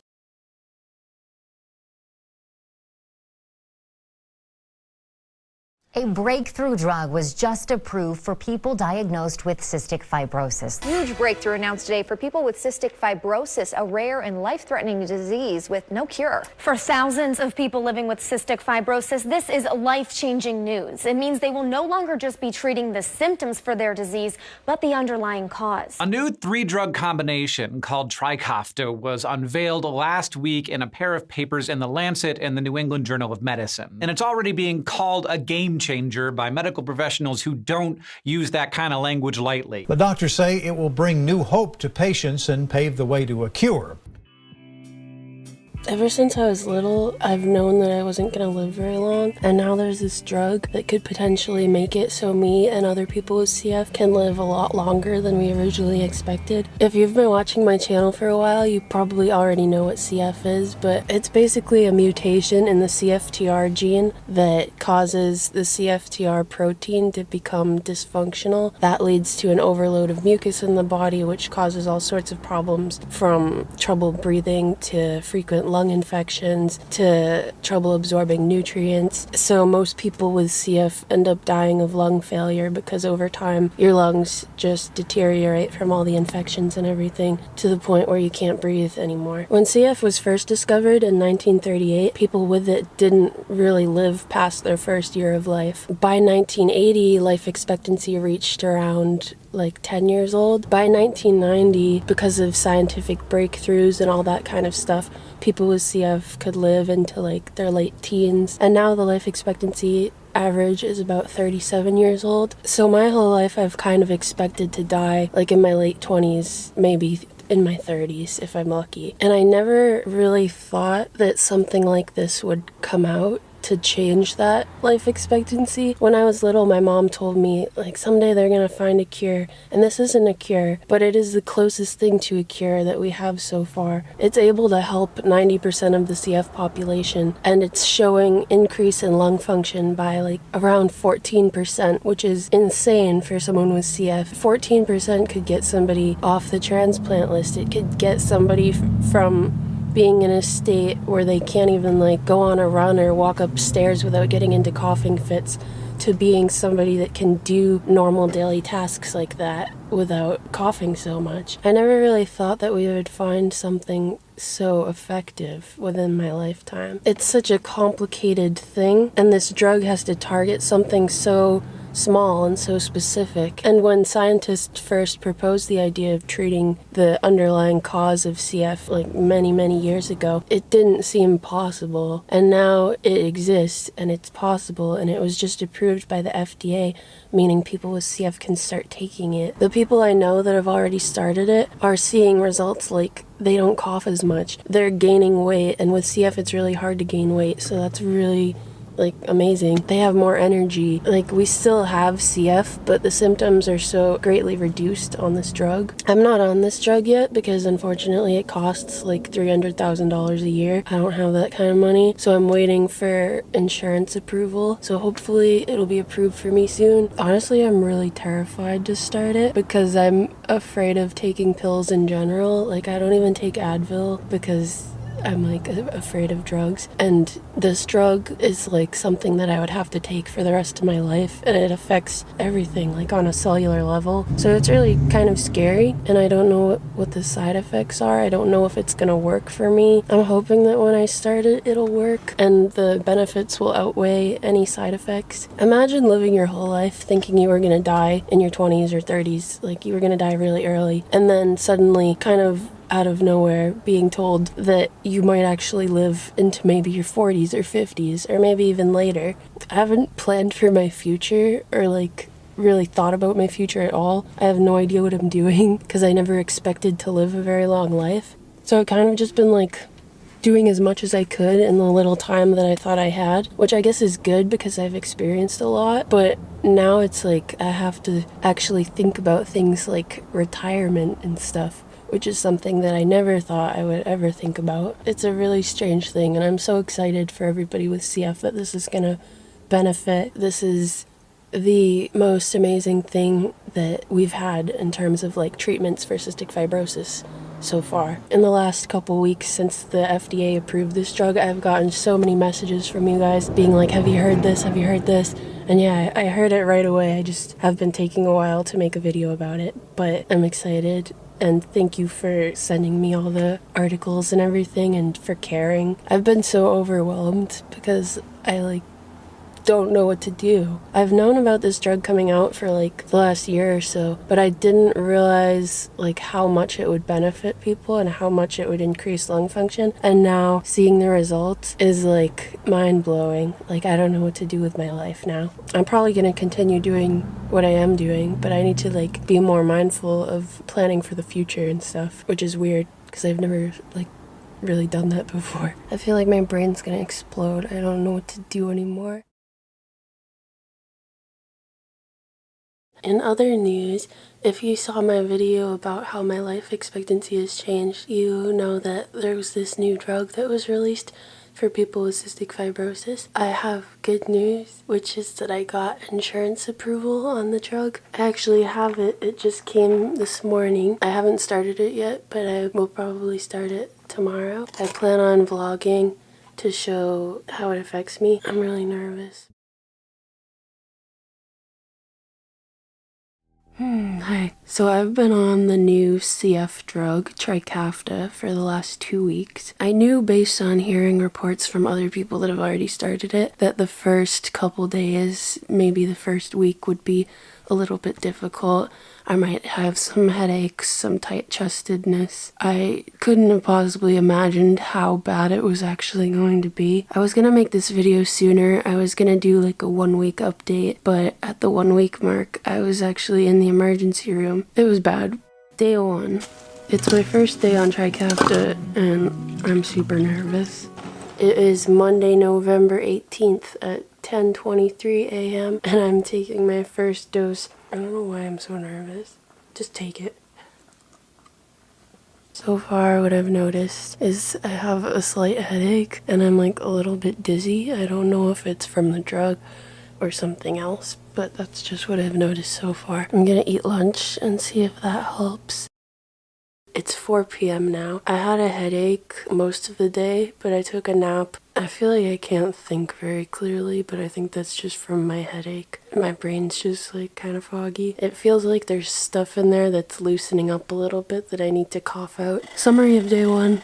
I had a minor headache, some tight-chestedness. I started purging all the crap out of my lungs by the evening, but overall day 1 was not too bad.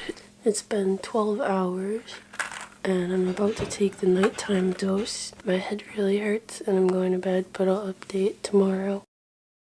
It's day 2. My brain feels a lot clearer than yesterday. I don't have a headache anymore. I'm super congested though. I've been coughing up so much shit. I'm already starting to feel better. I'm coughing up so much. I had no idea that there was even this much mucus in my lungs because it's all just been stuck there my whole life. And now it's coming out. Coughing is exhausting, but once I get through this, I think it'll start getting a lot easier to breathe. My head is pounding now, but I'm gonna go to bed and hopefully it's not as bad tomorrow.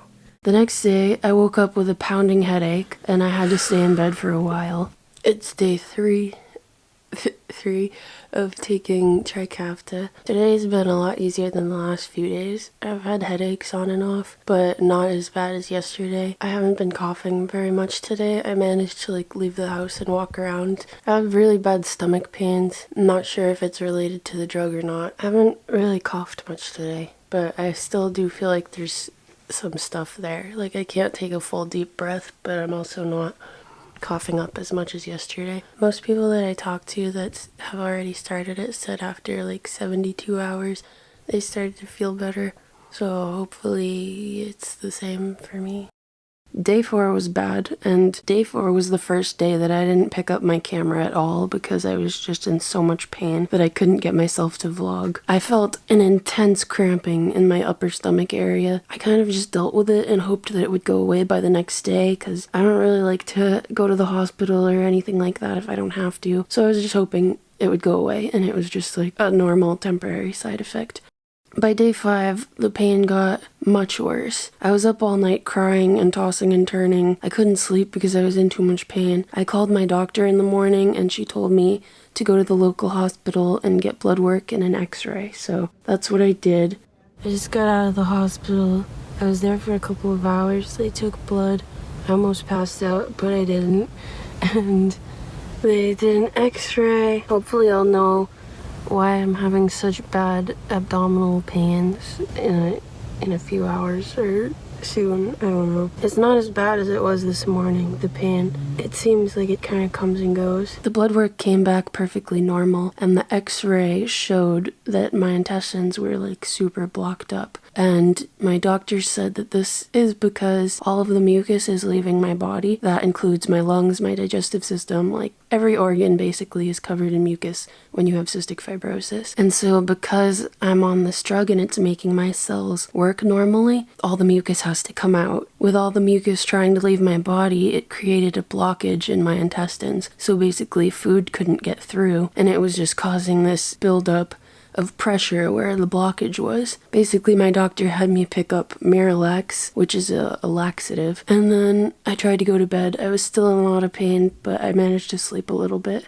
Day 6, the pain continues. The Miralax still isn't working. I'm trying to be patient and like power through it and hope that I like shit eventually, but I didn't. On the bright side, my lungs were feeling a lot clearer by this point. I hadn't coughed really at all since like day 3. So even though I was in pain, I knew the drug was working, so I didn't want to quit it. I wanted to keep going and hoped that the pain would just pass. Day 7 sucked.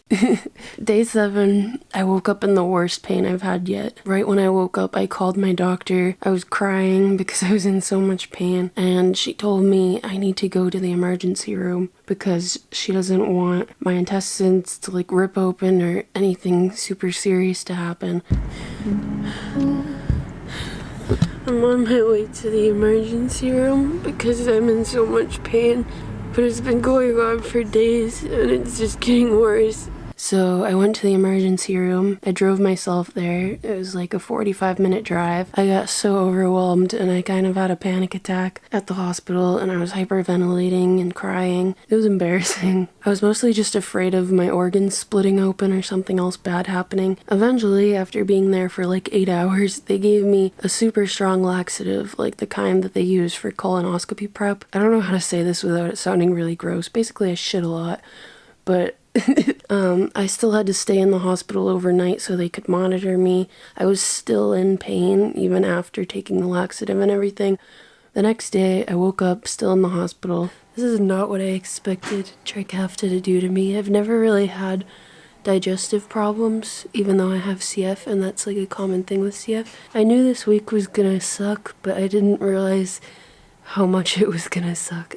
I did not expect to have to go to the hospital twice. Hopefully it'll be better soon. They let me leave by the afternoon. I drove home, and for the next 2 days I just lived off liquids like soup and smoothies to not add to my stomach pain. And the rest of the week I still experienced stomach pains, but they weren't nearly as bad as they were when I went to the hospital.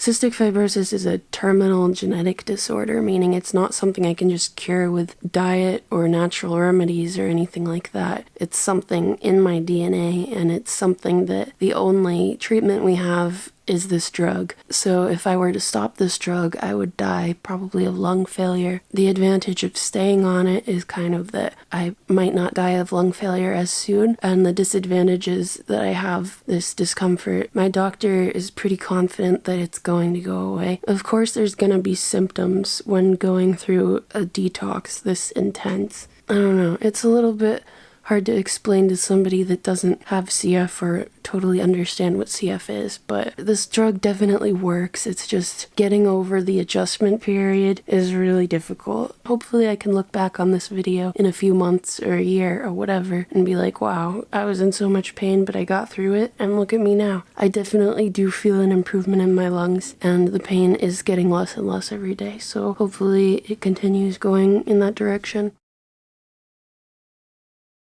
I have so much more energy than I've ever had, ever, and I'm so excited and like happy.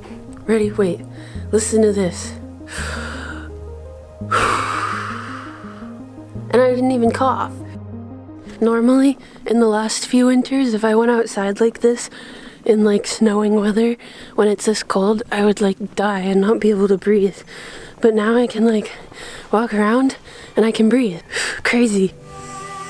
So most of you know about Trikafta, the drug I've been on for like a little over 3 weeks now, and it's the first and only drug to really treat the underlying cause of my illness, cystic fibrosis. The first couple of weeks, if you saw that video, were really rough and really painful. After those first 2 weeks, the pain kind of went away and it hasn't come back, and hopefully it continues to not come back. I definitely feel so much more energetic than I did even just a week ago. And like these last 3 weeks have been so overwhelming because I feel like I'm finally getting more oxygen to like every part of my body. I still have to do my treatments and take my pills and stuff like that, but it's not a huge deal. It doesn't take up as much time anymore because I'm not spending as much time coughing. Relative to where I was before, it almost feels like I'm not diseased anymore. I just got out of the gym. I just joined the gym again after not going since like May. I stopped going because it was just getting so difficult because I like couldn't breathe and I was sick and it was too hard to really exercise.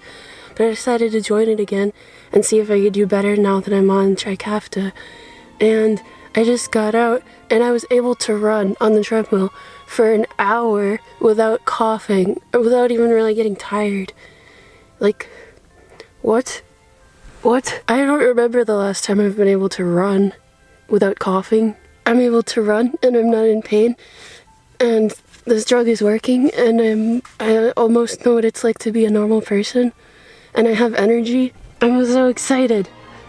Okay, I need to go home because it's kind of late, but okay, bye.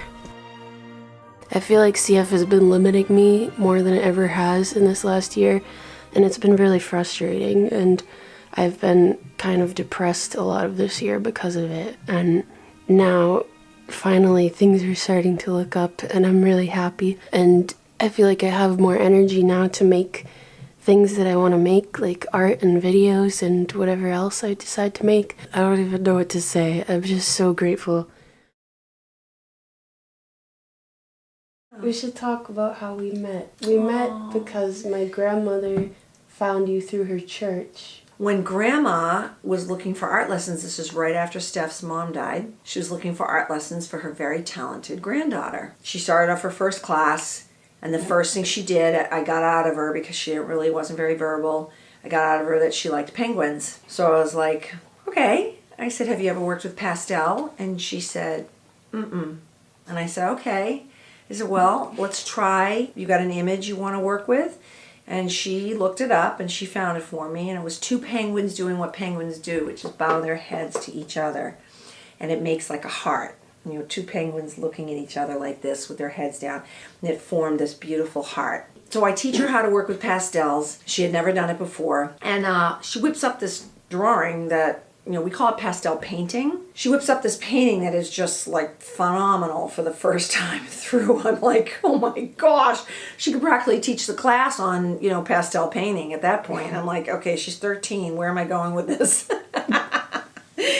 And so, like, from there, I knew I had this, like, prodigy. I had this little prodigy, and I just needed to get her to communicate because there wasn't much happening. She was very shy, which we knew anyway. I still am. And she still is, believe it or not. But she had this selective mutism, which she talked about in her video. And the selective mutism was true. I mean, it was real. And so we had a couple of girls in the class at the time, and she never interfaced with anybody, never talked to anybody. So it was now, how do I get this child to talk to me? And I would say to her, so tell me a little bit. I made her talk about her mom, and that was painful. And I knew it was going to be painful, but I knew that it would be a subject that I would be able to hit something. I'd be able to make her communicate about something, and it was something that was going to be really important to her. And so if you ever run across somebody, you know, that's struggling like that, you just keep asking the questions, and eventually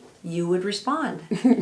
And it would be hard, but she would do it. Then we get back to class, and class was crazy. I mean, these are like all young kids, right? They're all 12, 13-year-old girls. Our art class was really small. It was in your garage. Yep. And it was just like 4 students roughly at a time. So 4 or 5, whatever. It was a very small group, and we were all like, we became very close. We did. And it was more like therapy for us than even art class. It was unbelievable. I can't tell you how psyched I am that Steph has become, you know, like has revealed who she is to you guys, so you can walk through and see what she does and where she's come from. And you're showing people that you can have a very, very tough beginning to life. And I've often said this, that, you know, we're very pure. When we're born, we're these little beautiful babies. Depending on who our parents are and our life situations, things can get very dark and ugly, and we change. I mean, we just change. Our psyche changes. It adapts, right? We're adaptable beings. So we adapt to these situations which are so painful and so difficult. And then there's the surviving of it, and then not only surviving, but thriving. To think that we are made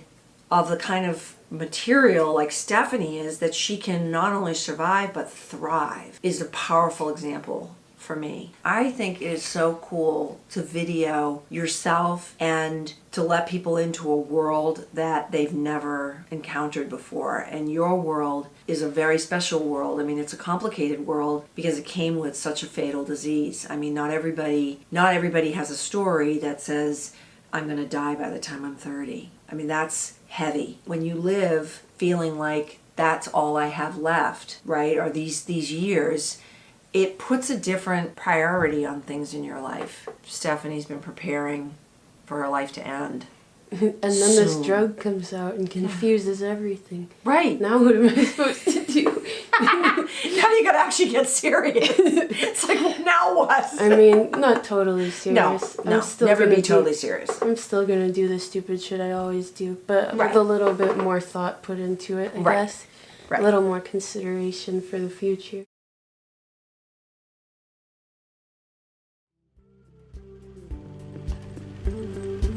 It's been exactly 5 months now since I started Trikafta, the cystic fibrosis drug. Not much has changed since my last video on it, but my lung function's up to 75% now. The only other things that I've noticed since I started it is now that I can actually absorb the food that I'm eating, I've gained so much weight, like 35 pounds in these 5 months. Also, my nebulizer, I used to have to do it twice a day for like 30 minutes to an hour each time. And now I only do it like once or twice a week and I'm fine. I haven't had any like bad coughs or any lung infections at all since I started, which I think 5 months is like the longest I've ever gone without a lung infection. And I haven't had to stay in the hospital or like anything like I used to, which is amazing. I still have to take this every day for the rest of my life. So that's what I'm doing right now.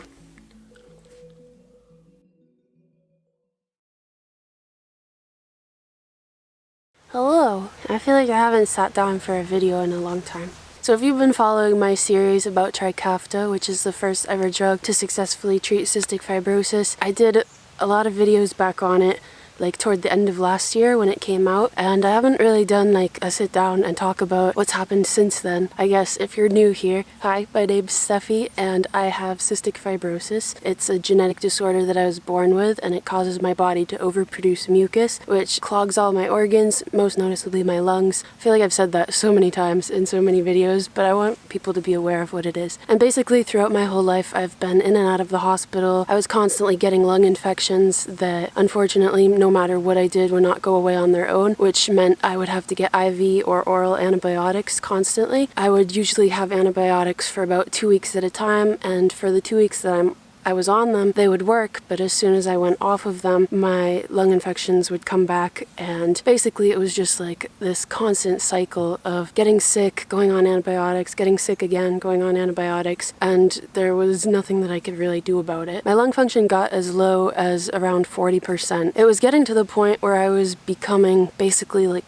disabled. I struggled to climb stairs, I struggled to talk. Some days I could barely even walk because I would struggle to breathe so bad, and I would just go go into coughing fits. Once your lung function gets down into like the 30s, that's about the time where doctors start talking about lung transplant, which is something that I never really wanted to do, because even if I did get a lung transplant, I would still have cystic fibrosis, and eventually those lungs would become just as damaged as my current lungs. And also there's a big risk with transplants that eventually the lungs will reject because they're not your lungs and your body doesn't know what they are. It's a foreign object. I knew that at the rate my lungs were declining, that I only had a few years left to live. And because CF is progressive, each year was getting harder and harder. I had tried for years and years, traveling around the world, looking for some sort of like natural remedy. I tried things from psychedelics to pranayama and yoga to every diet you could possibly think of. There was just nothing that could help me, and it was really discouraging. And I knew that I was getting to the point where it was going to be too late. But then at the end of last year, a drug that they've been working on since like before I was even born was released in the US. Trikafta is a gene modulator, meaning it's designed to correct the malfunctioning protein in the CFTR gene. I documented my whole experience starting it. Basically the first couple weeks were extremely rough. I had to go and be hospitalized because I was having such bad stomach pains. I think this was because all of my life I had built up all this mucus in my body, and once I started this drug and my cells were working normally, everything kind of just like purged out. But after that initial detox period, I felt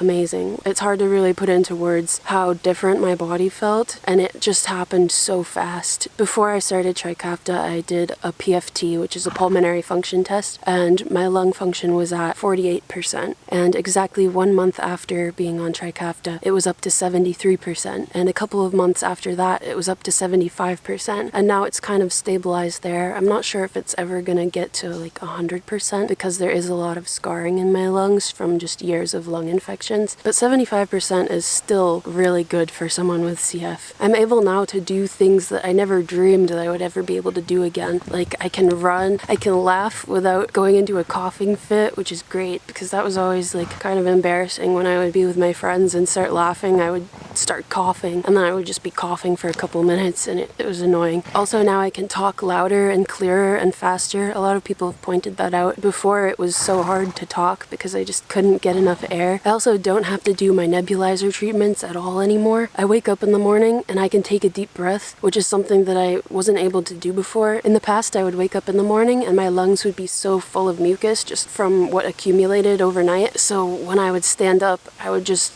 cough, and sometimes it would last an hour or two, and then I would have to do my nebulizer, which would take like 30 to 45 minutes each time, and I would have to do that twice a day just to be able to like kind of function and exist without coughing as much throughout my day. But now I just wake up and I take my pills. Trikafta is 2 pills in the morning and 1 in the evening, and that's basically all I have to do throughout the day. I don't have to do breathing treatments anymore. I don't have to do nebulizers. You have no idea how exhausting it is to spend so much time coughing and how painful it can be. It's just awful, and I'm so glad that I don't have to really experience that anymore. Like sometimes I still have little coughing fits here and there, but it is nothing compared to what I used to have. I do still have to take enzymes when I eat. I tried to stop doing that and it didn't go very well, so I still take enzymes when I eat, but it's not really a big deal. I'm able to absorb food so much better now than I used to. If you're not totally familiar with what CF does, it also clogs the digestive system. The mucus in the digestive system makes it so it's harder to absorb nutrients,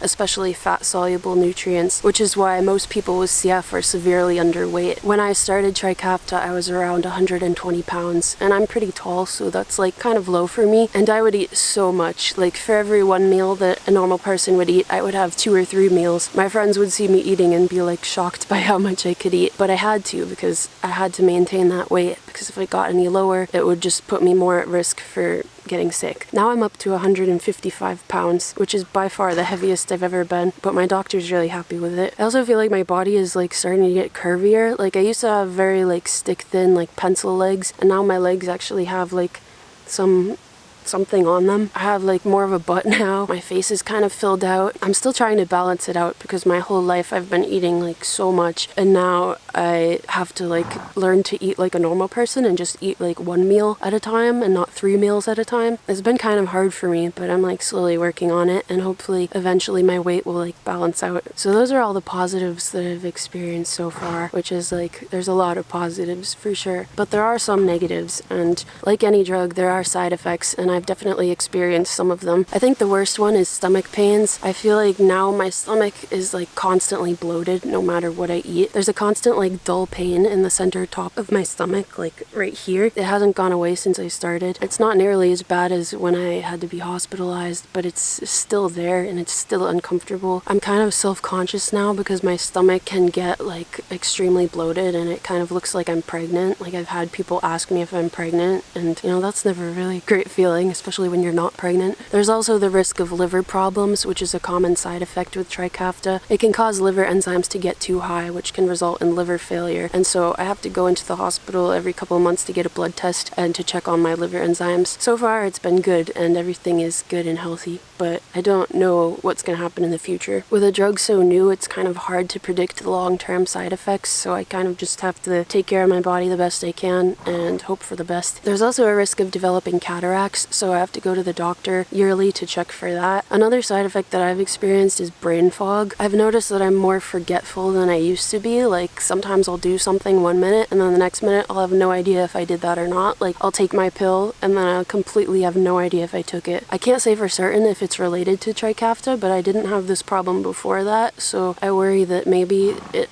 is affecting my brain in some way. And the last side effect I've experienced is heightened anxiety. And I've always had anxiety, especially when it comes to medications. And I don't think that Trikafta is like directly causing anxiety in my body, but I feel like just being on the medication and not knowing what's going to happen in the future, that kind of stresses me out. If I were to stop taking it, for example, if my liver experiences problems or something and I have to stop, my lung function would drop back down to what it was before, if not lower, and I would die, so that scares me. All that being said, there are side effects, but I feel like the good definitely outweighs the bad. I'm really grateful to have access to this drug and to like now be able to live a life without so many limits. I know Trikafta is not available in other countries yet, and also it doesn't treat every person with CF because there are different types of CF mutations. Hopefully within the next few years we'll have a treatment that treats all people with CF. I think it's incredible how far we've advanced like in science. To solve a problem so specific and so small in the human body is like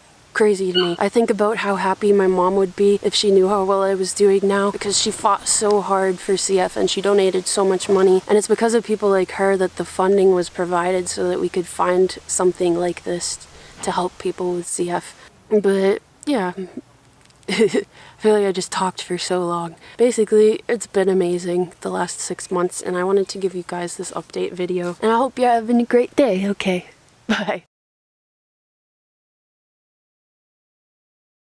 This is my only friend that I know with CF. People have asked me, they're like, what are you laughing at? But it would be, you're doing that cough thing where you're like, you just start turning red and purple. You're like, what's so funny? It's like, just nothing. Just, please don't speak to me. Oh, and on that, the same thing of what I can do now and try to laugh. Because usually when I would laugh, like, because I can like belly laugh now and I don't, nothing happens. I used to start laughing and then go into a coughing fit for like 5 minutes, and so it kind of ruined the whole vibe.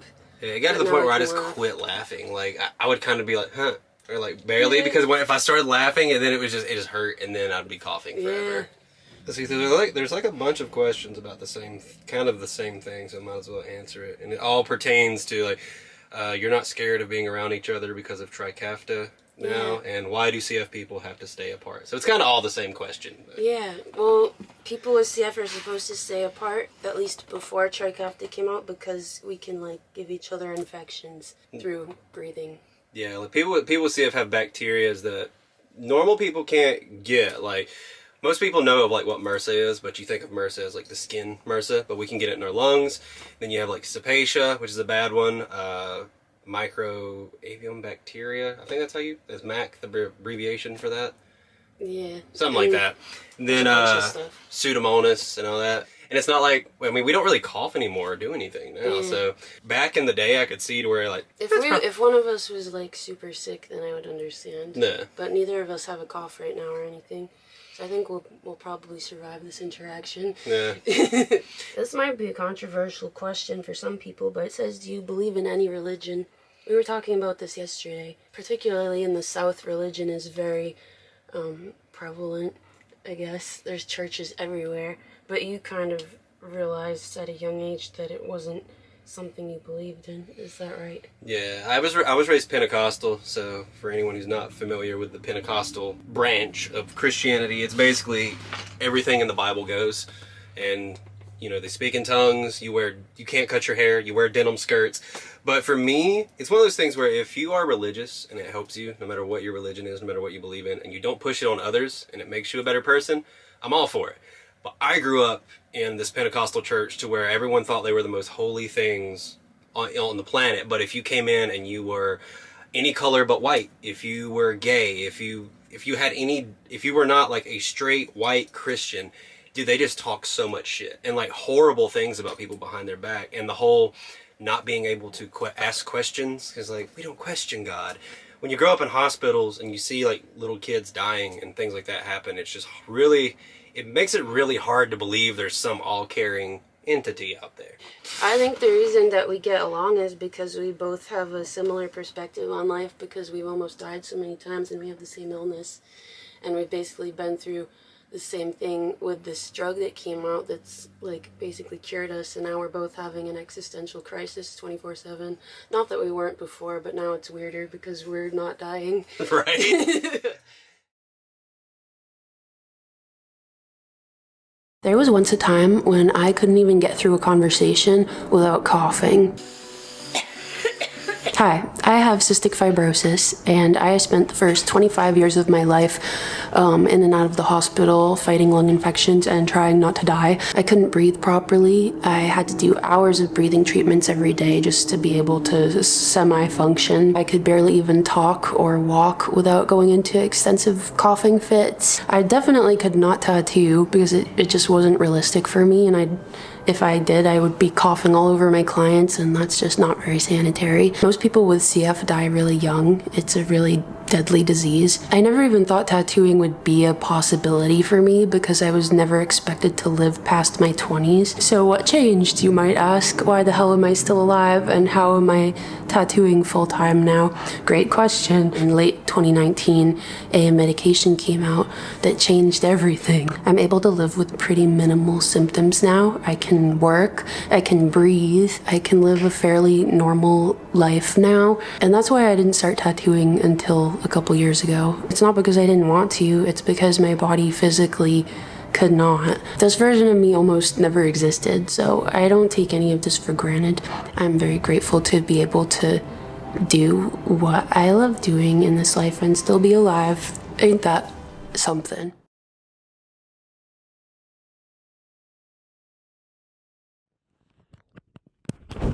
Test. Hello, this is Keith. I'm the editor of this podcast. So I just wanted to briefly talk about how I found Stephi Lee. So I saw her video years ago. I saw her video on YouTube, Why Does My Voice Sound This Way? And I clicked on it, and I thought it was pretty interesting because I didn't know anything about cystic fibrosis.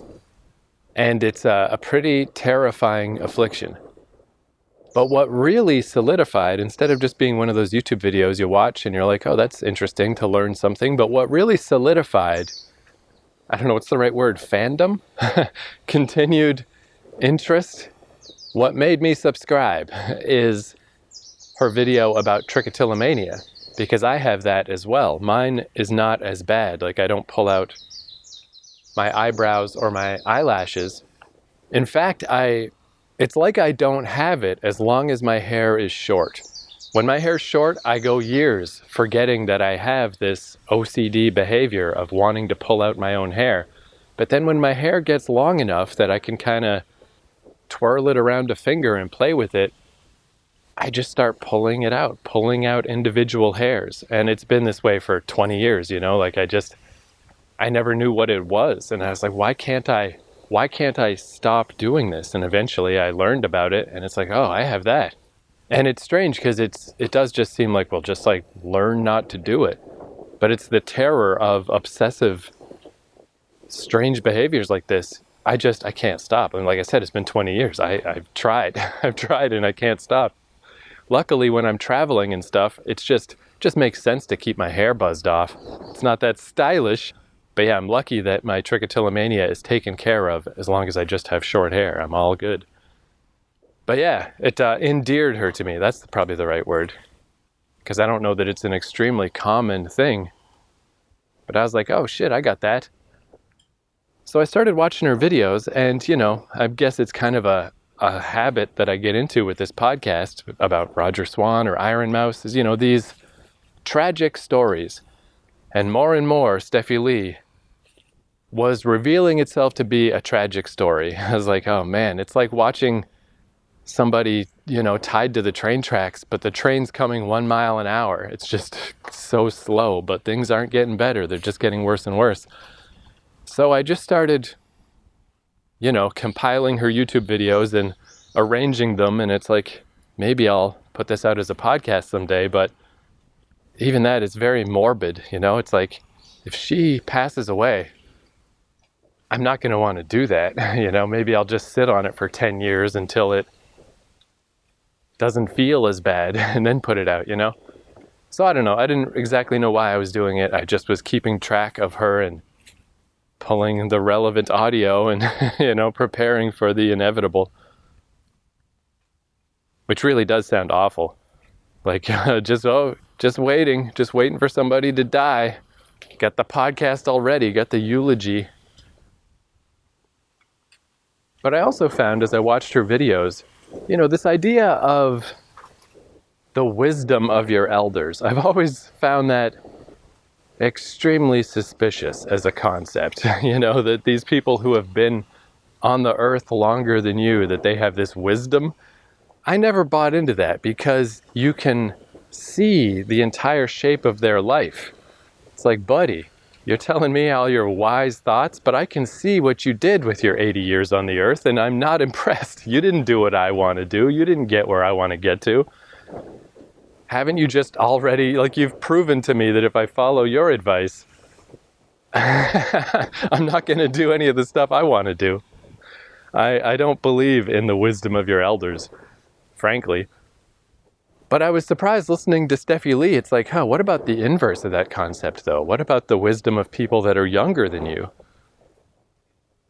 Because having grown up in this exceptional circumstance, I don't think it's too much to say that she seemed very wise to me. I was like, it's such a good reminder, memento mori, just like remember your death. If you haven't been outside today, just go outside and do something because it's pretty cool out here, Not like ponderous philosophy, very, very approachable, but very relatable. And I just really liked her stuff. And then as you heard throughout this podcast, like a literal miracle happened. I couldn't believe it. The whole time I was just like, again, I know it sounds awful to say, but I was waiting for her to die. And whenever she would talk about there's these medications and stuff, if I hold on long enough, maybe I'll make it. And it's just double sad. Because, you can't help but think no, you won't. I know you have to hold on to whatever hope there is. The little light at the end of the tunnel, but the train's still coming. You're not going to get to the end of the tunnel. That's not gonna happen. But it happened. It's fucking incredible. So I put this podcast aside in a different way because the longer I waited, the better the news got, Stephi's updates became much less frequent, but every time it would be better and better news. And I was like, this is incredible. Holy shit. I mean, this is not the outcome I would have bet on, It's unbelievable. And why I decided to finally compile this is the last little update. It was just a tiny little clip she put up about her tattooing practice and just explaining a little bit about how she had CF and how, you can't be a tattoo artist when you're coughing on people all day.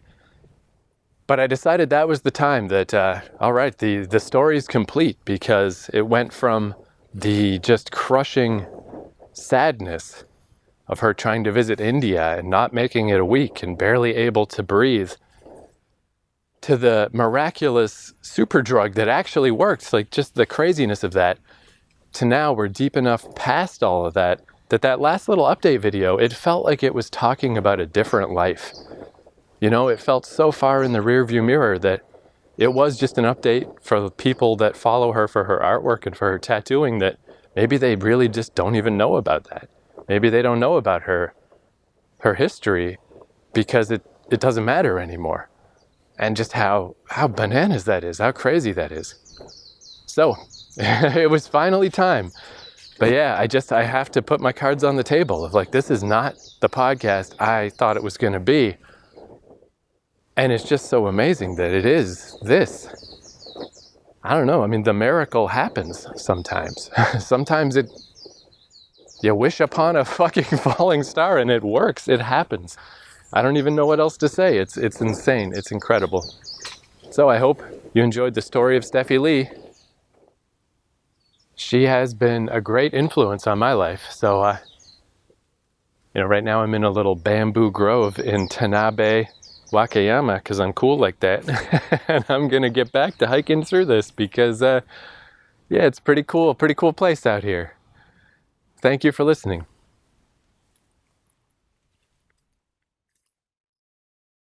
Okay, that's all. Thanks for coming along this weird life journey with me and watching as I go through my constant existential crises.